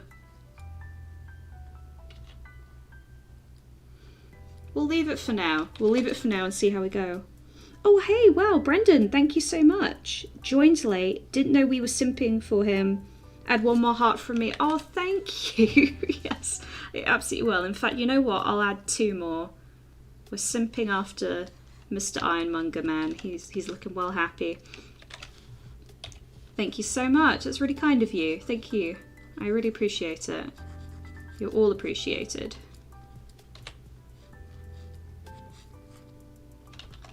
Yeah, I'm not keen on this clasp at the front, but I think some clasps at the side look good. We're going back, gang. Back to the past.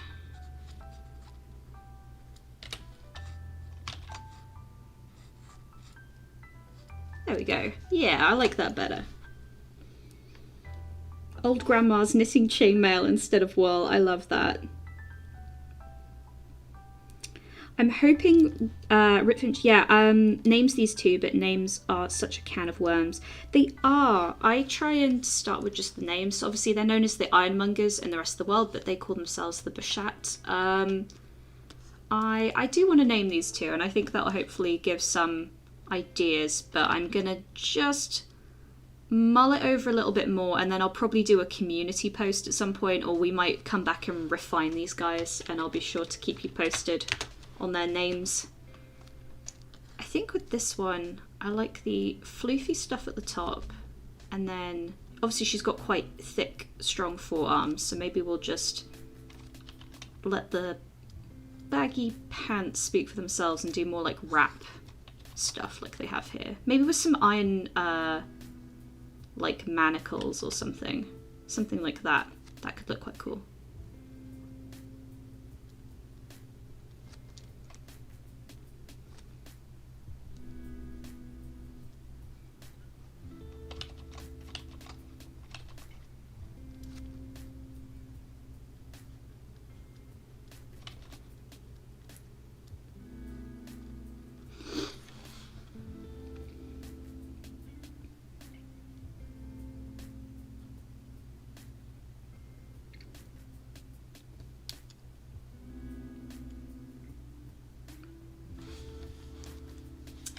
As I said before as well, hopefully the Q&A answers some of the lore questions that you guys had, and then obviously in future videos as I chip away at this there'll be more.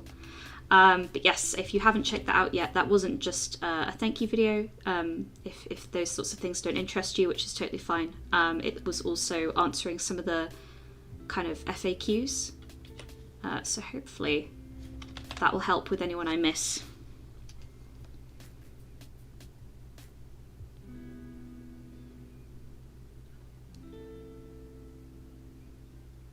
The female Tuscan druid in the Tuscan raider in the references. Yeah, no, I think it's a good thing to look at. I think it's an interesting one. It's got this really interesting shape language. All of them do, that I really enjoy.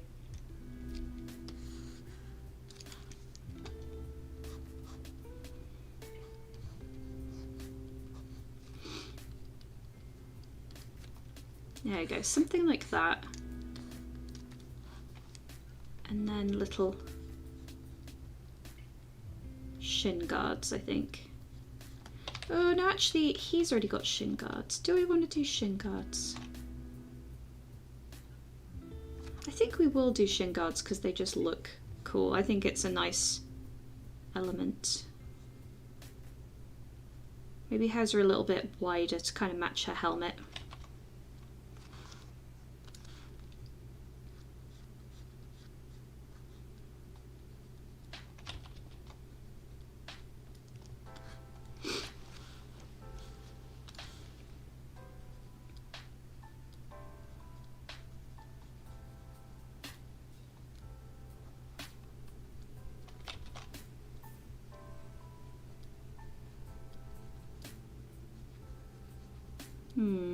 No, I don't like that.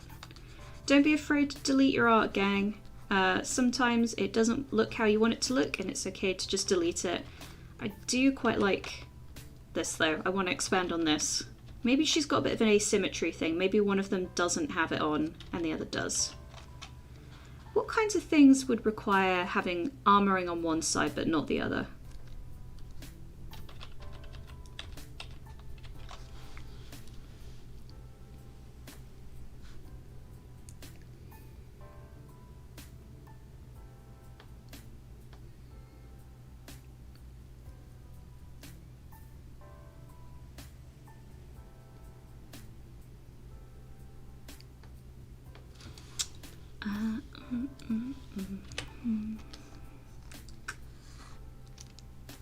Shoes. I didn't get shoe references, gang. I'm gonna have to make it work on the fly. I don't want to do curly shoes because there is another faction where I kind of want to give them some of that pointy toe action, so I'm going to leave that. I do like this kind of stirrup thing that the male one has. Maybe we'll work that in a little bit more.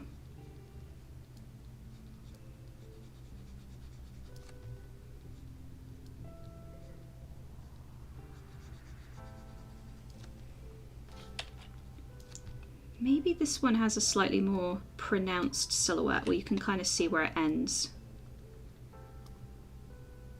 And then just some fabric boots.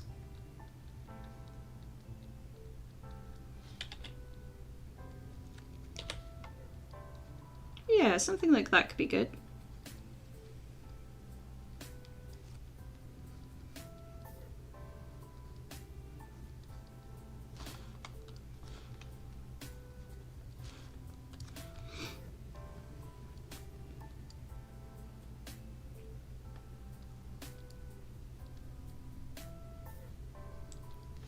How are we feeling on that? That's looking, and then we can actually, no, this is good because we can carry this metal clasp thing over to the boots. So maybe this section, oh, it's all coming together now, gang. Hannah's excited. We can maybe have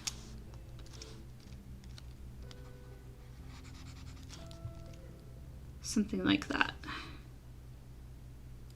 I like carrying design elements through stuff, and I feel like the Bashat would really do that. Like, oh, I'm really good at making buckles. Let me absolutely cover this thing in buckles.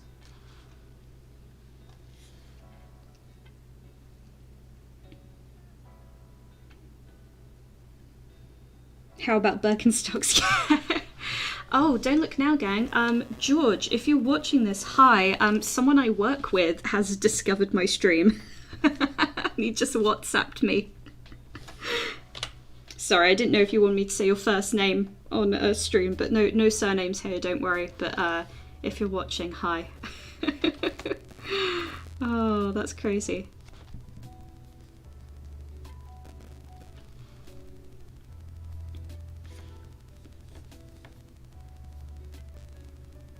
I've not actually played Horizon. I've looked at so much concept art, and I'm sure lots of you guys will relate to this. I just never seem to have enough time nowadays to play games that I want to play. Just a bit unfortunate.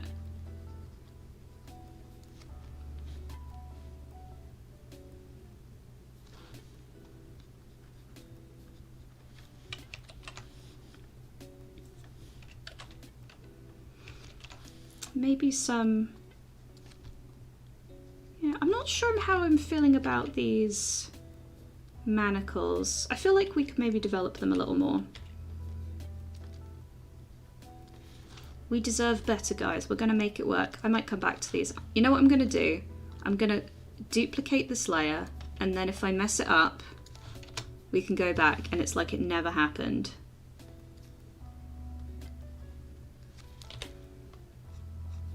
Like maybe instead they're more like braces.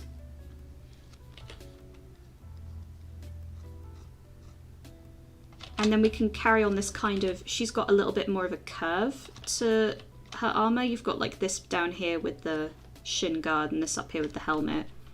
So maybe we can get a little bit more of that going at the wrist or something.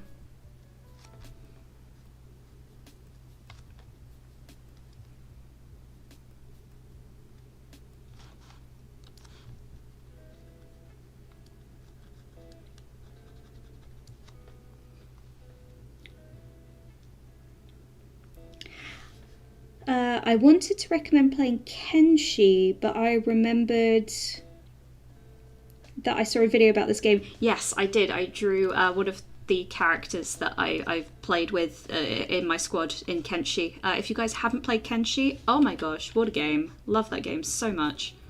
Would very, very much recommend Kenshi if you haven't played it. Apparently Kenshi 2 is gonna hopefully hit early access in the near future, but indie dev, you know, often always takes years longer than you anticipate. I was really looking forward to a game called Flintlock Siege of Dawn that was meant to come out like January, February this year, but then got delayed, which is a bit of a shame. but hopefully that'll be coming out next year. I hope so. Right, how am I feeling about these compared to the manacles? No, you know what? This is why we make backup layers. I like the manacles.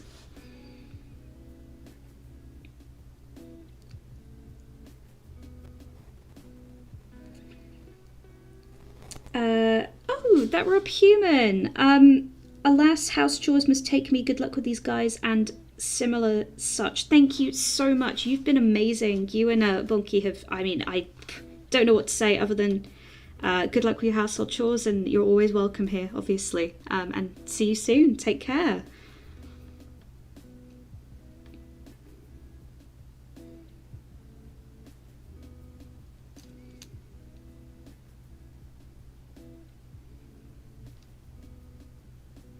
Oh, Flintlock Fantasy is great, and if you guys haven't played Greedfall, that's another great example of Flintlock Fantasy. I'm obsessed with Greedfall. I think what I like about Flintlock Fantasy and Age of Exploration stuff, though, is that cultures still hadn't really merged a whole lot then. So even though obviously Golden Bone has people with, you know, tricorn hats and little shoulder capes and guns, you know, around that time there were parts of the world that, in our world, that, you know, didn't have a whole lot of technology at all. And that's what's really cool about Flintlock Fantasy, is you can have your cake and you can eat it too. You can have cool pirate-looking people with guns, and you can also just have these maniacs running around. Look at them, having the time of their lives.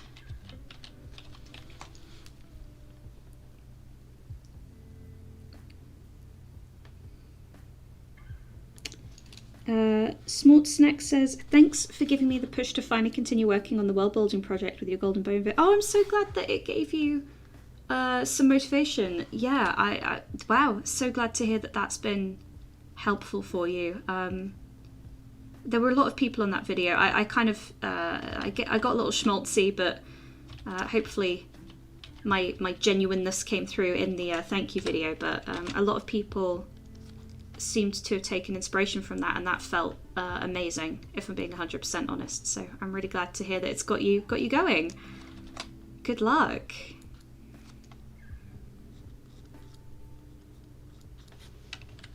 Oh, I don't like that. No. I was trying to mimic a little bit of what was going on with him, but it wasn't coming across how I wanted it to. Let's do a little bit of that.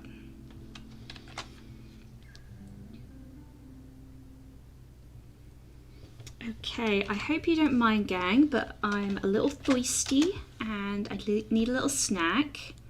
So I'm probably going to take a like a 5-10 minute snack break.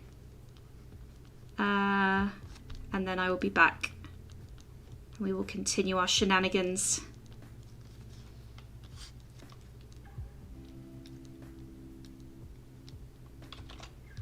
And there's me happy about the snacks. Can you tell that I have an art degree? Look at those hands. Absolutely stunning. There we go.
Hello, I'm back.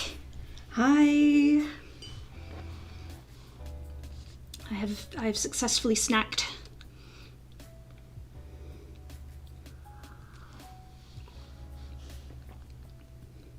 Oh, Quello Bello, thank you so much for the donation. I just saw that as I got back. Let me have a read.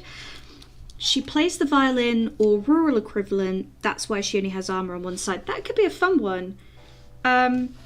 Like I said, we're going to do multiple outfits and passes and just kind of experiment a little. So, you know, maybe the next one we should go really asymmetrical. I've gone a little asymmetrical. Maybe you want to go really asymmetrical on the next one. Yeah, let's try that.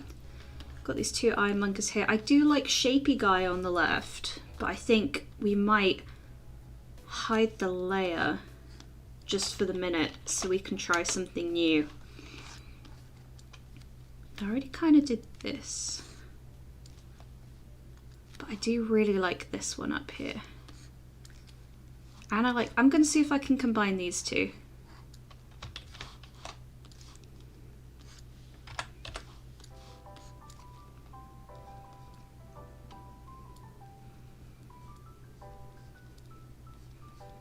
Let's have an experiment. Let's see what we got, and then maybe some fabric out from between some gaps in armor. I think that'll look kind of cute.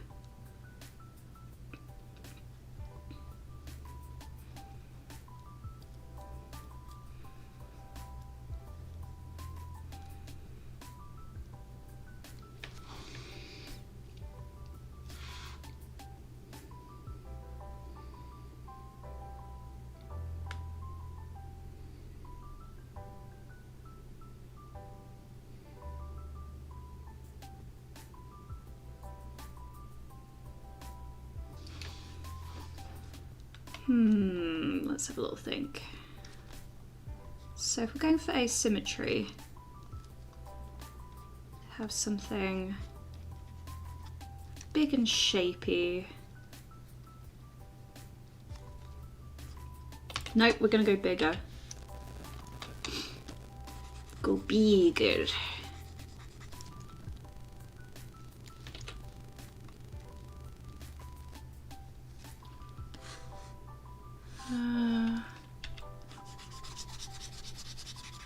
Let's have a think. I need to start with one big central shape and work from there. Maybe give him a shawl. Something like that. I think they use lots of twisty fabric because it fits over all the iron stuff they make. And then this side can have something big and shapy.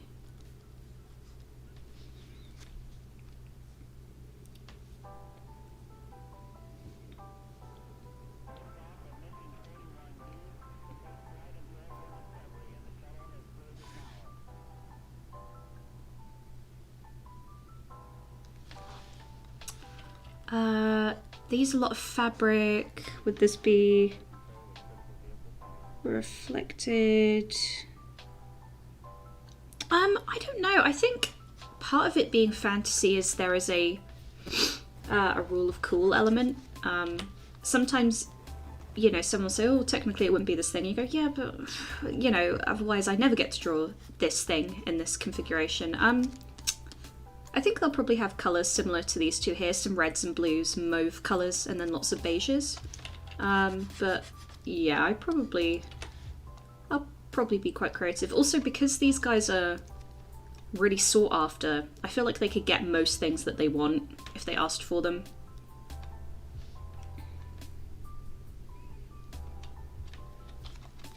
And I will lose. Yeah, go to sleep if you need to sleep. Sleep is important, and that is very hypocritical coming from me.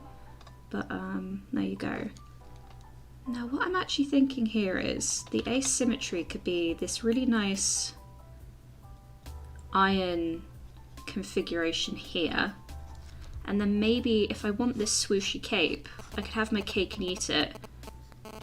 Maybe he's seen some people from the other countries who have the, you know, the tricorn hats and the half shoulder capes, and he's gone, ooh, I like that.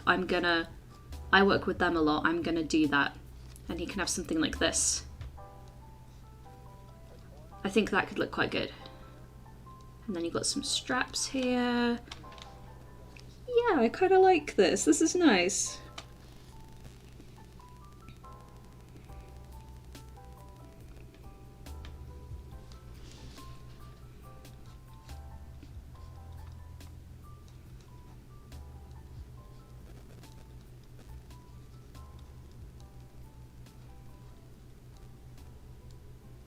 We'll definitely clean some of these sketches up at a later date, but today we're just kind of feeling it out, you know? Getting a feel for these guys. And seeing what we can come up with.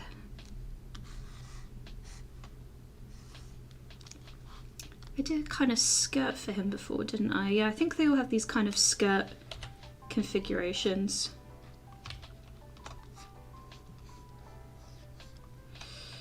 Ooh, how hard do we want to lean? I'm going for a bit of asymmetry, but do we want this wrap to be that side? Or do we want the wrap to be, yeah, away or towards the shoulder cape?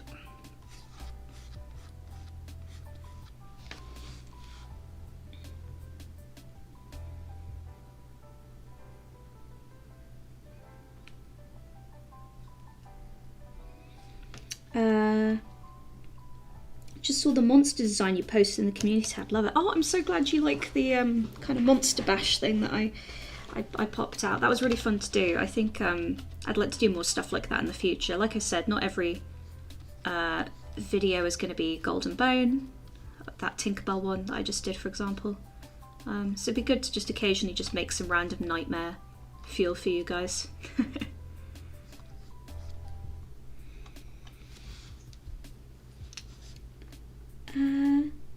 I have to say goodnight, and so it's fine. Oh my gosh, well thank you so much, Alice. I hope you have a really good sleep, and thank you so much for joining. Hopefully we'll see you again in the future. Take care of yourself. Hi, welcome. We've got a couple of people just coming in. Hi, hello. How's it going?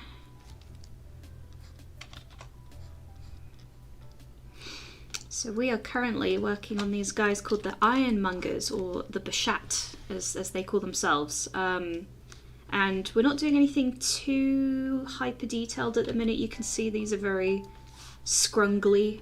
I think scrungly is probably the best word for them right now.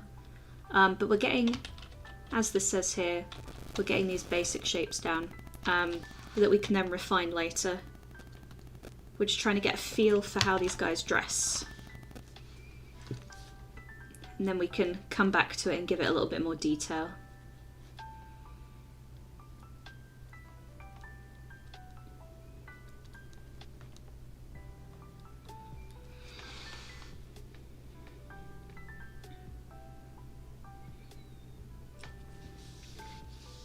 Oh, definitely scrunglers, for sure. They love munging that iron. They love mongering those at that iron, and then scrungling. Thinking of Iron, I still feel he needs a mask. I think that is a key part of these guys.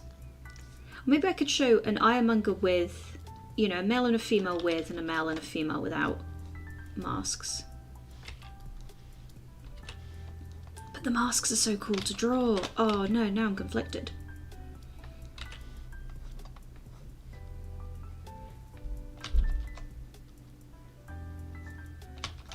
Kind of goes over the ear, something like that. There you go.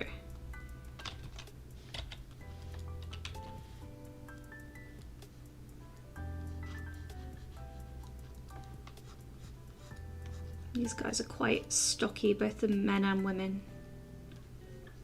I think the next one I want to design is, for those of you who weren't in the chat earlier, they're kind of religious figurehead who's called the Silent, well, I'm nicknaming her for now the Silent Oracle. But I think maybe I want to develop the idea of her a little bit more before I start doing that.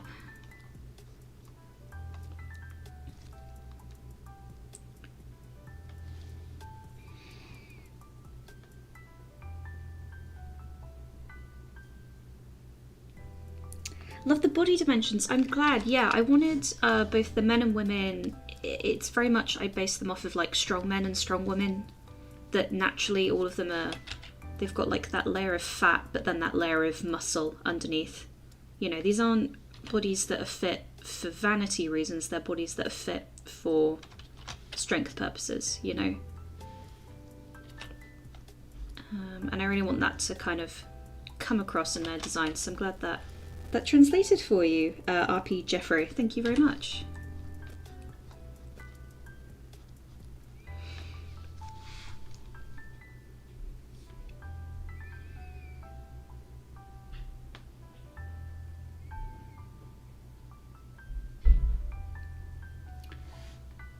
The masks are tradition, maybe. Yes, so the masks are one of the many ways that this culture expresses their skill. They're very focused on, they're artisans at heart, so even though they look like warriors, their main focus is artistry.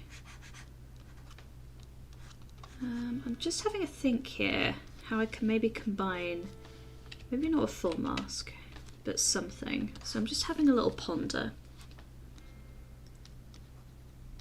Maybe we can mix something from the Tusken Raider.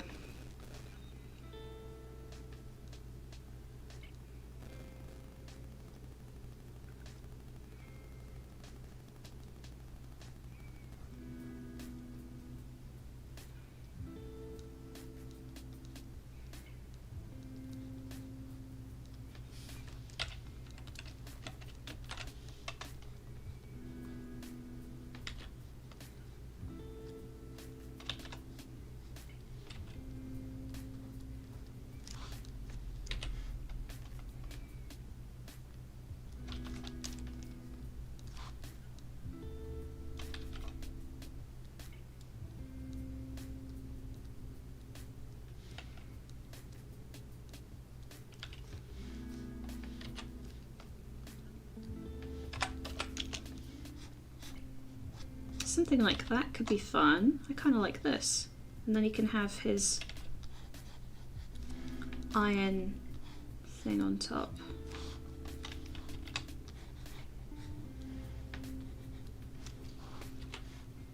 How did I do her one? Kind of like that.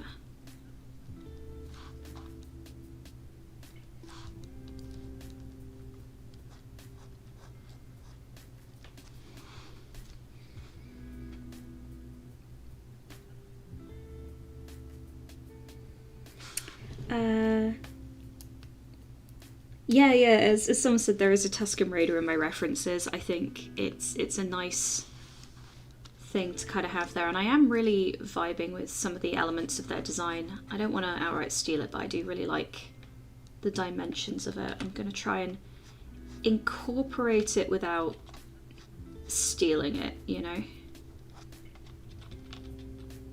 Then maybe he's got a job like a glass blower, where he needs to like be able to lift up the veil. So maybe it's weighted down with metal and then he can lift it up for his job or something like that. They don't mind having their faces uncovered. I guess I could just show his mouth. He's got like a big beard.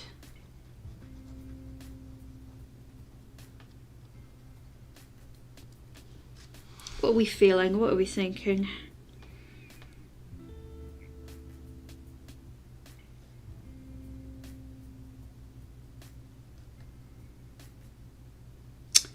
Someone likes the veil. RP Jeffrey says, what if dwarves but lords? Jokes aside, glad YouTube recommended me the stream as I research water mix for all paints, because one can't... Well, amazing. Thank you so much for stopping by. It's good to see you and meet you. Oh, wait, let's... I just want to try something. If it doesn't work out, it doesn't work out, but... I'm just gonna look at these guys real quick.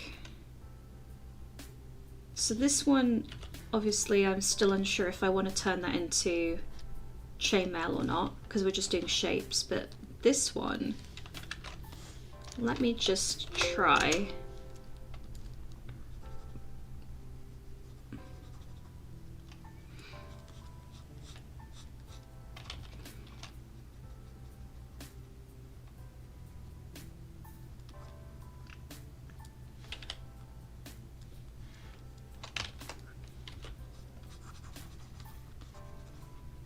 Just getting that texture in.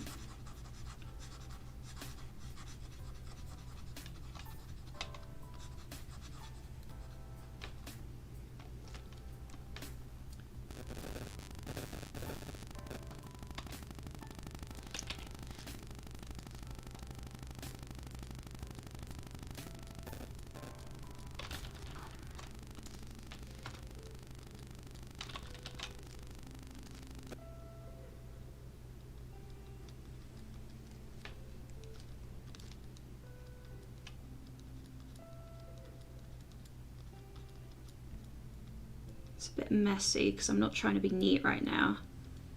Maybe we could have a chainmail veil.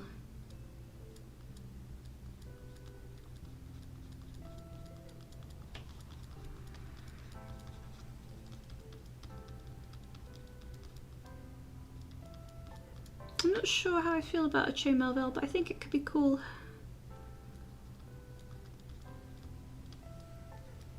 Something I probably have to render out a little bit more.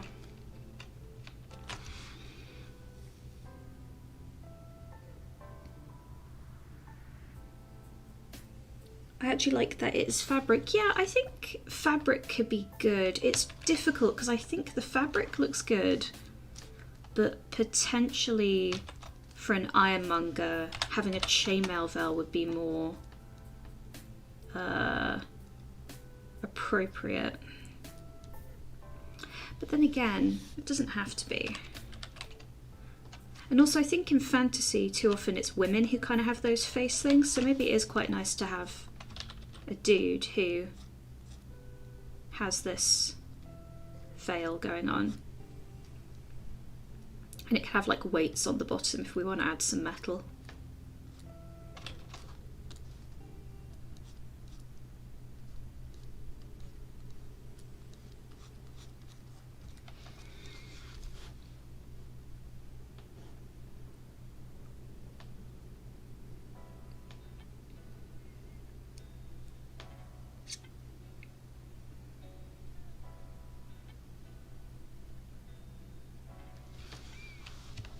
Yeah, we'll see. We'll maybe turn this into chainmail. I mean, it's not set in stone or iron.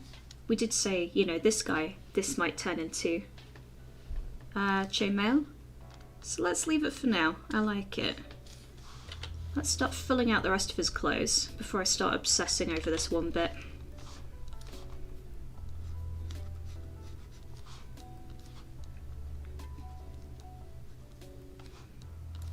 Nice breastplate. It's what he deserves. And then maybe like a leather girdle sort of sitch.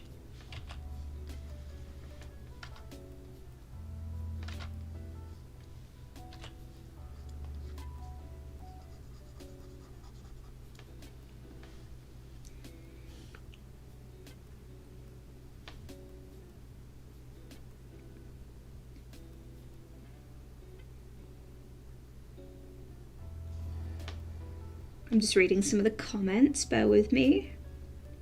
Yeah, I think there's lots of different ways you can do this, and that's the idea, is that the Ironmongers have a lot of variety.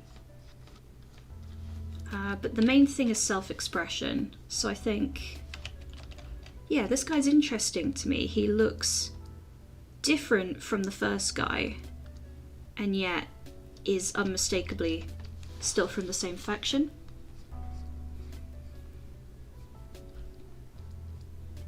Maybe some knee pads. Let's have a little play around with it. Let's explore the space.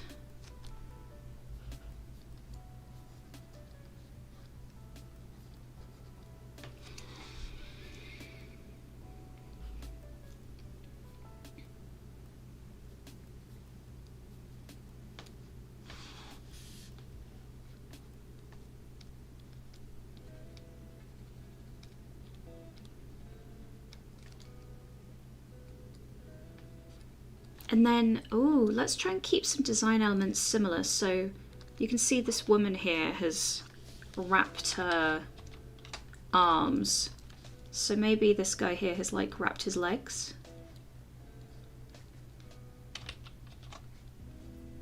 So we've kind of got that certain, I kind of want to convey that there's the same techniques, but they all use them differently.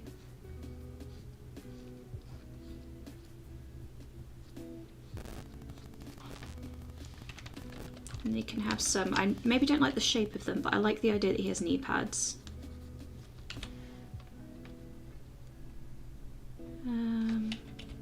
Maybe rounder.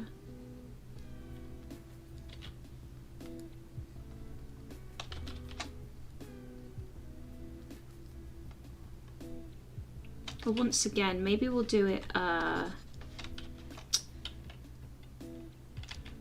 one-sided.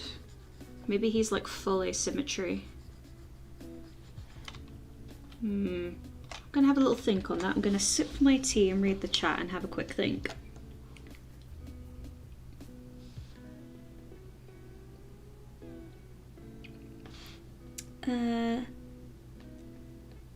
Someone just said, I just now thought it was not nice to give advice without asking. Sorry. No, absolutely go for it. I can't use absolutely everyone's ideas, but never feel bad for sharing your ideas in the chat, ever. Always fine by me. You're always welcome to share your ideas, so don't panic at all. Don't apologise.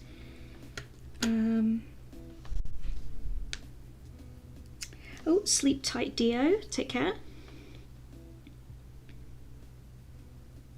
Hashtag dudes can wear veils too. Yes, they can, and they can look amazing while they do it.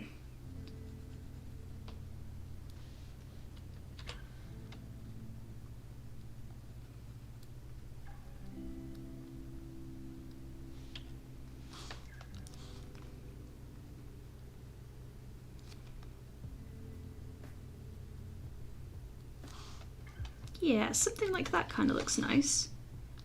Once again, it's kind of quite freeing to not worry about doing, you know, like perfect line art. We're just kind of sketching these out. There's something quite freeing about not, I don't know, just like throwing shapes down. I like it, it's fun. Do the bottom of his leg, his kind of pantaloons. I have to move that lower down now that I've moved the thing lower down. And then, there we go. Maybe this here has some stuff attached to his belt.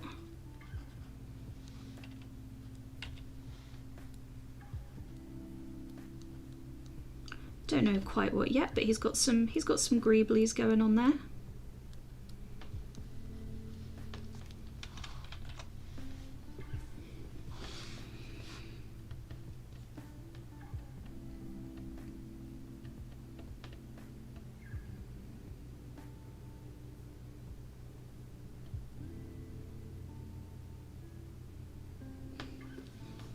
For those of you who just kind of got in, these are the Ironmongers, or ooh, there almost went my tea, jeez.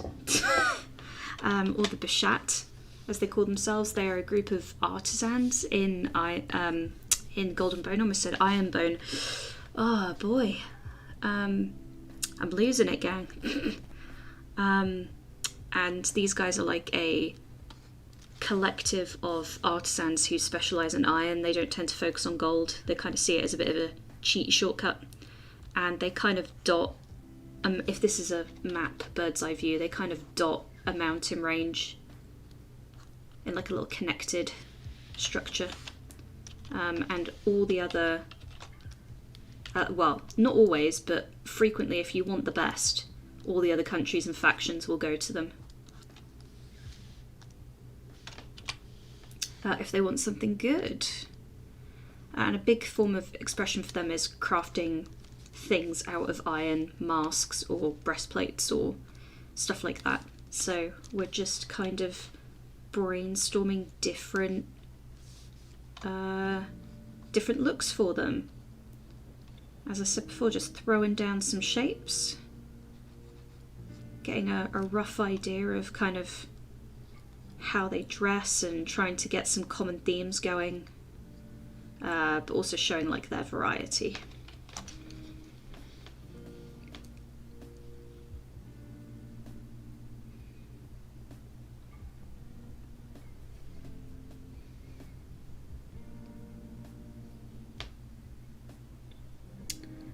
Someone's just joined. Hi, your art and voice are amazing. Glad to be... Oh, thank you. Hello to all the new people coming in. I'm really sorry I can't catch every person up every time someone joins, but hopefully between myself and the chat we can catch any newcomers up. Right, I enjoyed this bit here. I'm just trying to look for some common themes in their design that I can add. Ooh, that I can add to this. I think a bare hand here. I think they like to cover up quite a bit, but it's not necessary. So maybe maybe he's got just a bare hand. Maybe some rings. Some rings could be quite cool.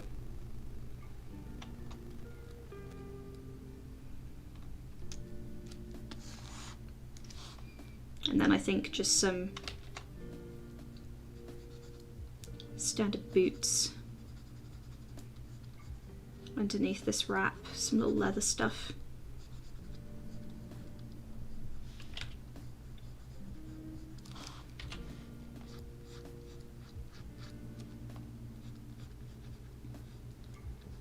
Just chunking it out a little. We're just kind of, yeah, so welcome any newcomers. We're just kind of vibing and starting to get a feel for these guys. I thought they'd be a fun one to start with. Just quite friend-shaped.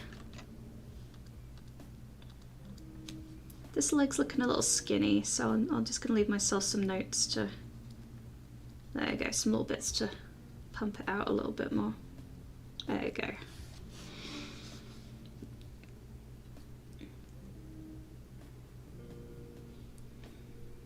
Are all the people who live in the mountain range area Ironmongers, or is it a big profession? So the Ironmongers is just a name for the Bishat people. They're not all Ironmongers. Might be a bit of a... Let me... One sec. I'm going to make this on its own layer. I think that might be a bit of a deceiving name. It's just kind of what they've been nicknamed. And that's because a massive proportion of them are Ironmongers or artisans. But they're not all Ironmongers. I'm running out of space. There we go. I've not got smoothing on, my handwriting's bad. Ruh-roh, Raggy.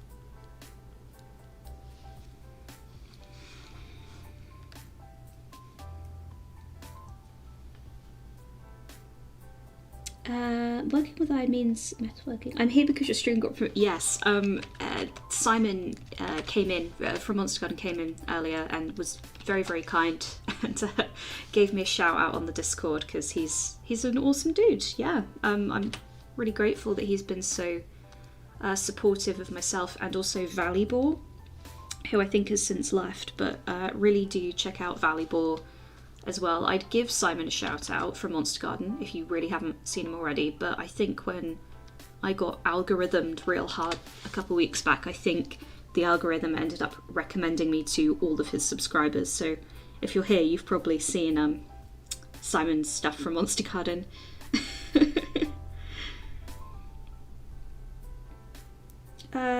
I'm sorry I say so. Hello, first live, first of all. Hi, this is also my first live, so here we go. No Caps Lock says, I'm sorry I say so much. Don't be sorry at all. Like I said, this is meant to be this is my first one, and we are just here to kind of chill out, and chat a little bit about lore and, oh, I did it on the wrong layer, and stuff like that. We're just chatting about fun shenanigans and starting to gently chip away at the massive amount of world building I have to do with something silly. Do I take commissions? Not at the minute, no. So on top of this, I do work a full-time job. I'm on holiday at the minute, but generally speaking, no. But maybe in the future, if I could make this into a full-time job, that'd be amazing. For those of you who didn't hear earlier, I am going to be hopefully launching a Patreon next, it's still next month, isn't it? It's not January yet, but in January. And initially that's the only place I'm going to do like a Patreon only Discord just to get going, because obviously I need to get, if I want to do like a big public Discord, I want to have mods and I want to do it right. But I feel a Patreon only one is a good start for just me, and then I'll probably later open it up to everyone and maybe make like a little Patreon only section or something. But I just want to do baby steps, you know. I'm quite new at all this. I only got all of those. For those of you who don't know or haven't watched the little Q&A animation thing I did, less than 2 or 3 weeks ago, I had 100 subscribers, and then my Golden Bone video got algorithmed real hard, and I got about 25,000 in less than a week. So I'm still new at this. No problem at all, those of you who've got to head off. I'm probably just gonna finish this guy, and then we'll see how we feel about doing one more lady. But I'm not too far behind you guys either in Slumberland. So thank you so much for joining, and take care. You want to see Mr. and Mrs. Bashat holding hands. Ooh, but what about Mr. and Mr. Bashat holding hands, eh?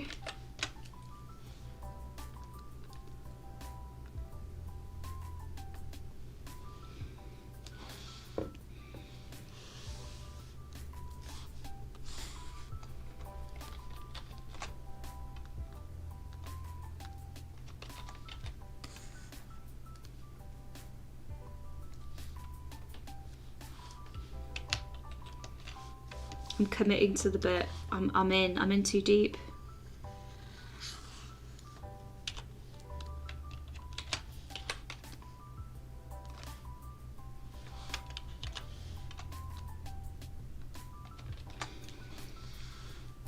See you soon, Sagro.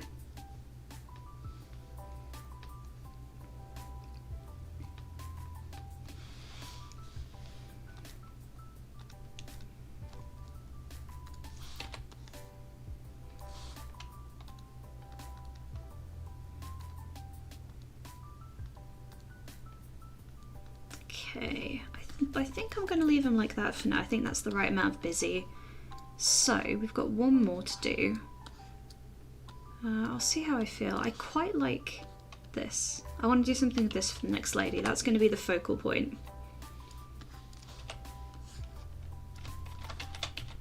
Just going to bring that over so I can look at it.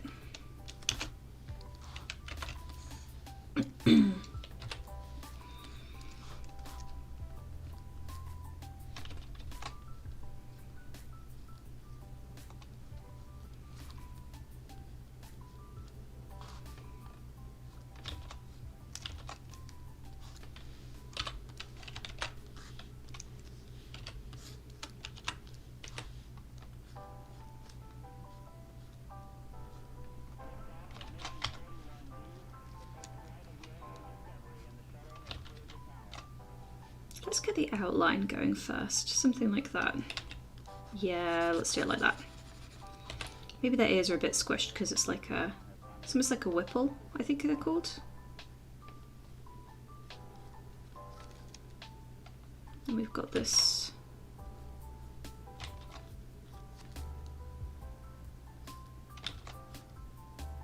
Yeah, and then you've got the fabric kind of curling underneath the helmet. I think that could look neat.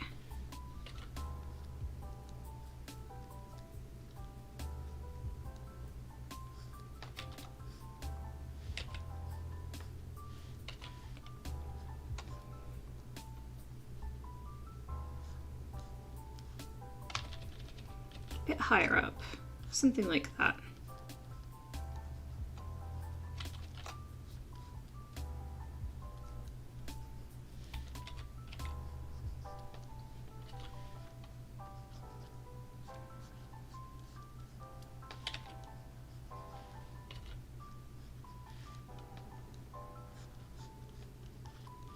And then that also kind of brings in a little bit of this reference with this woman.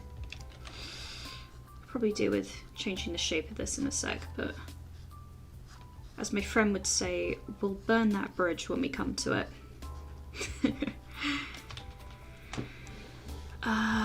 Right, and then some kind of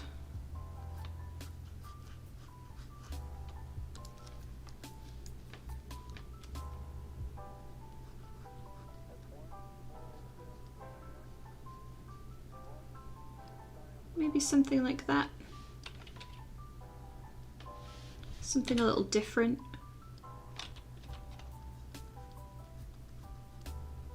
I think they all like to show off the different kinds of armor they can make.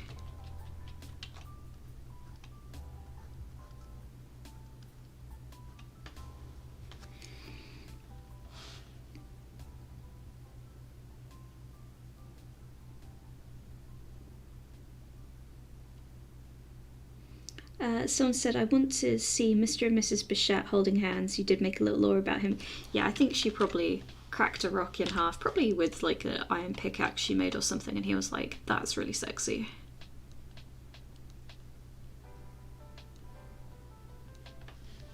That looks too much like a smile now. Maybe just totally get rid of this.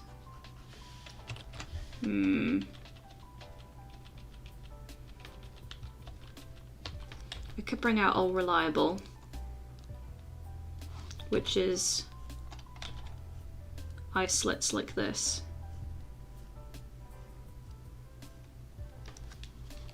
Maybe something like that.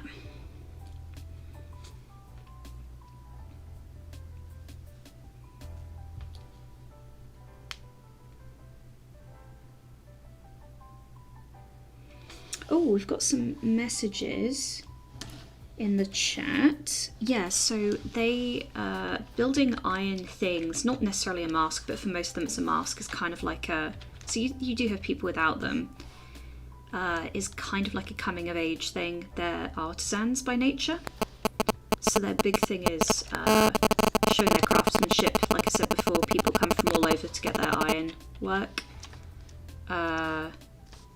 so it's a really important part of their culture.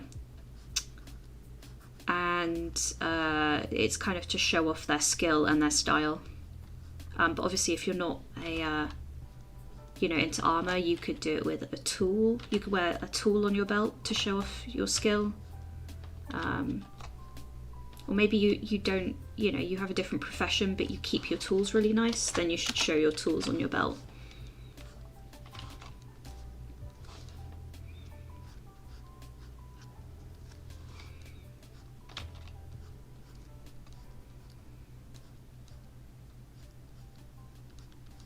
Just kind of feeling out this lady's vibe.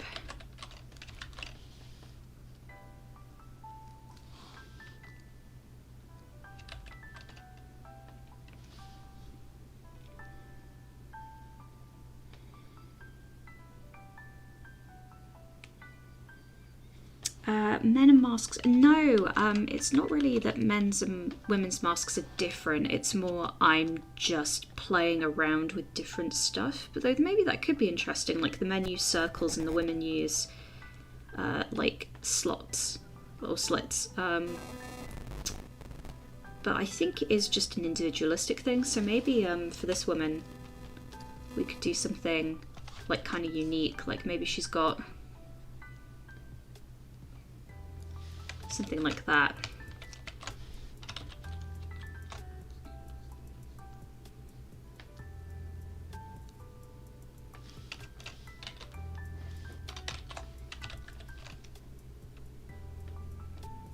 It's hard because I want them to all be unique, but I also want to keep it cohesive.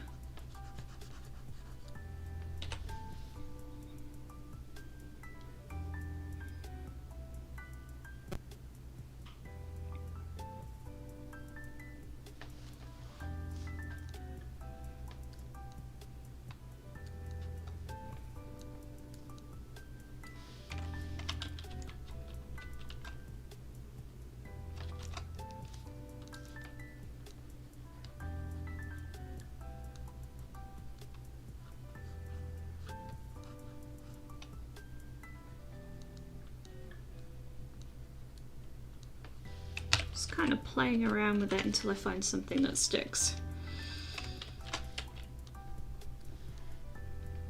Ooh, we did say we wanted an asymmetrical mask earlier. This is looking promising.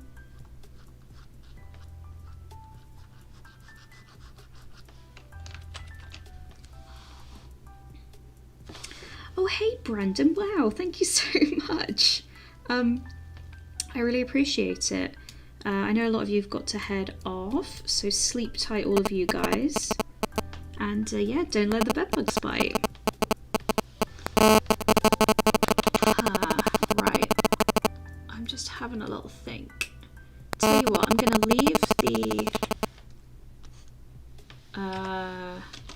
leave the mask for now, and we're gonna work out other parts of her outfit, and maybe that'll help us come up with something for the rest, for the helmet, like we can make it match.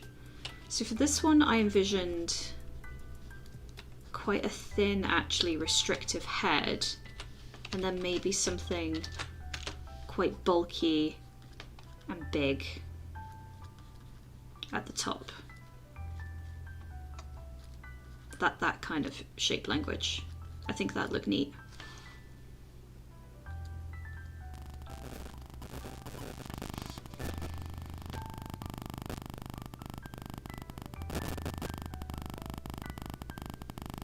Oh, sorry, is there a beeping sound? Is it the music? Would you like me to turn that off? Oh, I'm so sorry about that.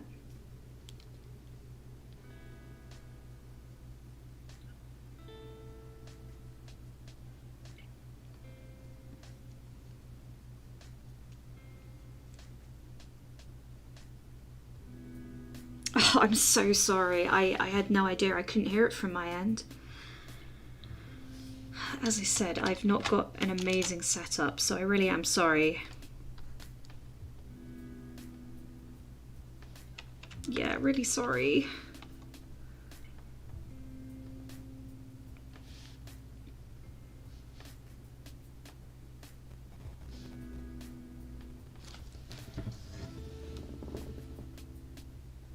Oh, okay. Good to know. I mean, it could also be my mic. I definitely need to get my mic I need to get a better one. I will do my best, I promise. I'll tell you what, I'm kind of... I think I want to go away and I want to think about this one a little bit. So, it sounds like...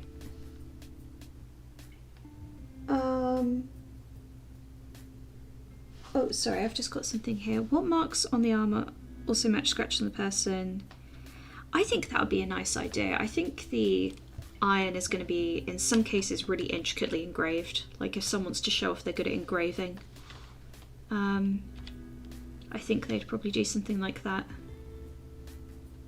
For sure. That being said, I think I want to go away and think about this. I've been at it for a couple of hours now, and I think I need to go have some proper food and take a break and all of that. So I just want to say thank you, wow, like so much for joining me. Way more people than I thought would come along. And I've had a real blast, and I hope to, keep getting to know all of you guys, and I can't wait to work on this with you all more. So I think I'm gonna just kind of save up, say my goodbyes, if that's all right, and I'll see you all soon.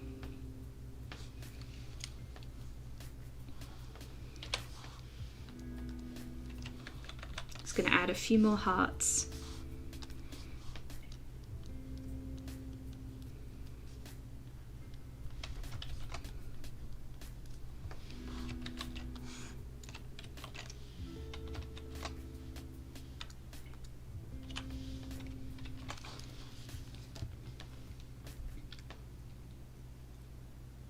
Thank you so much for joining. Take care, take care. I'm just gonna switch to my see you soon thing while I work out how to turn it off, because I've never done it before. All right, all my love, goodbye my lovelies. See you next time.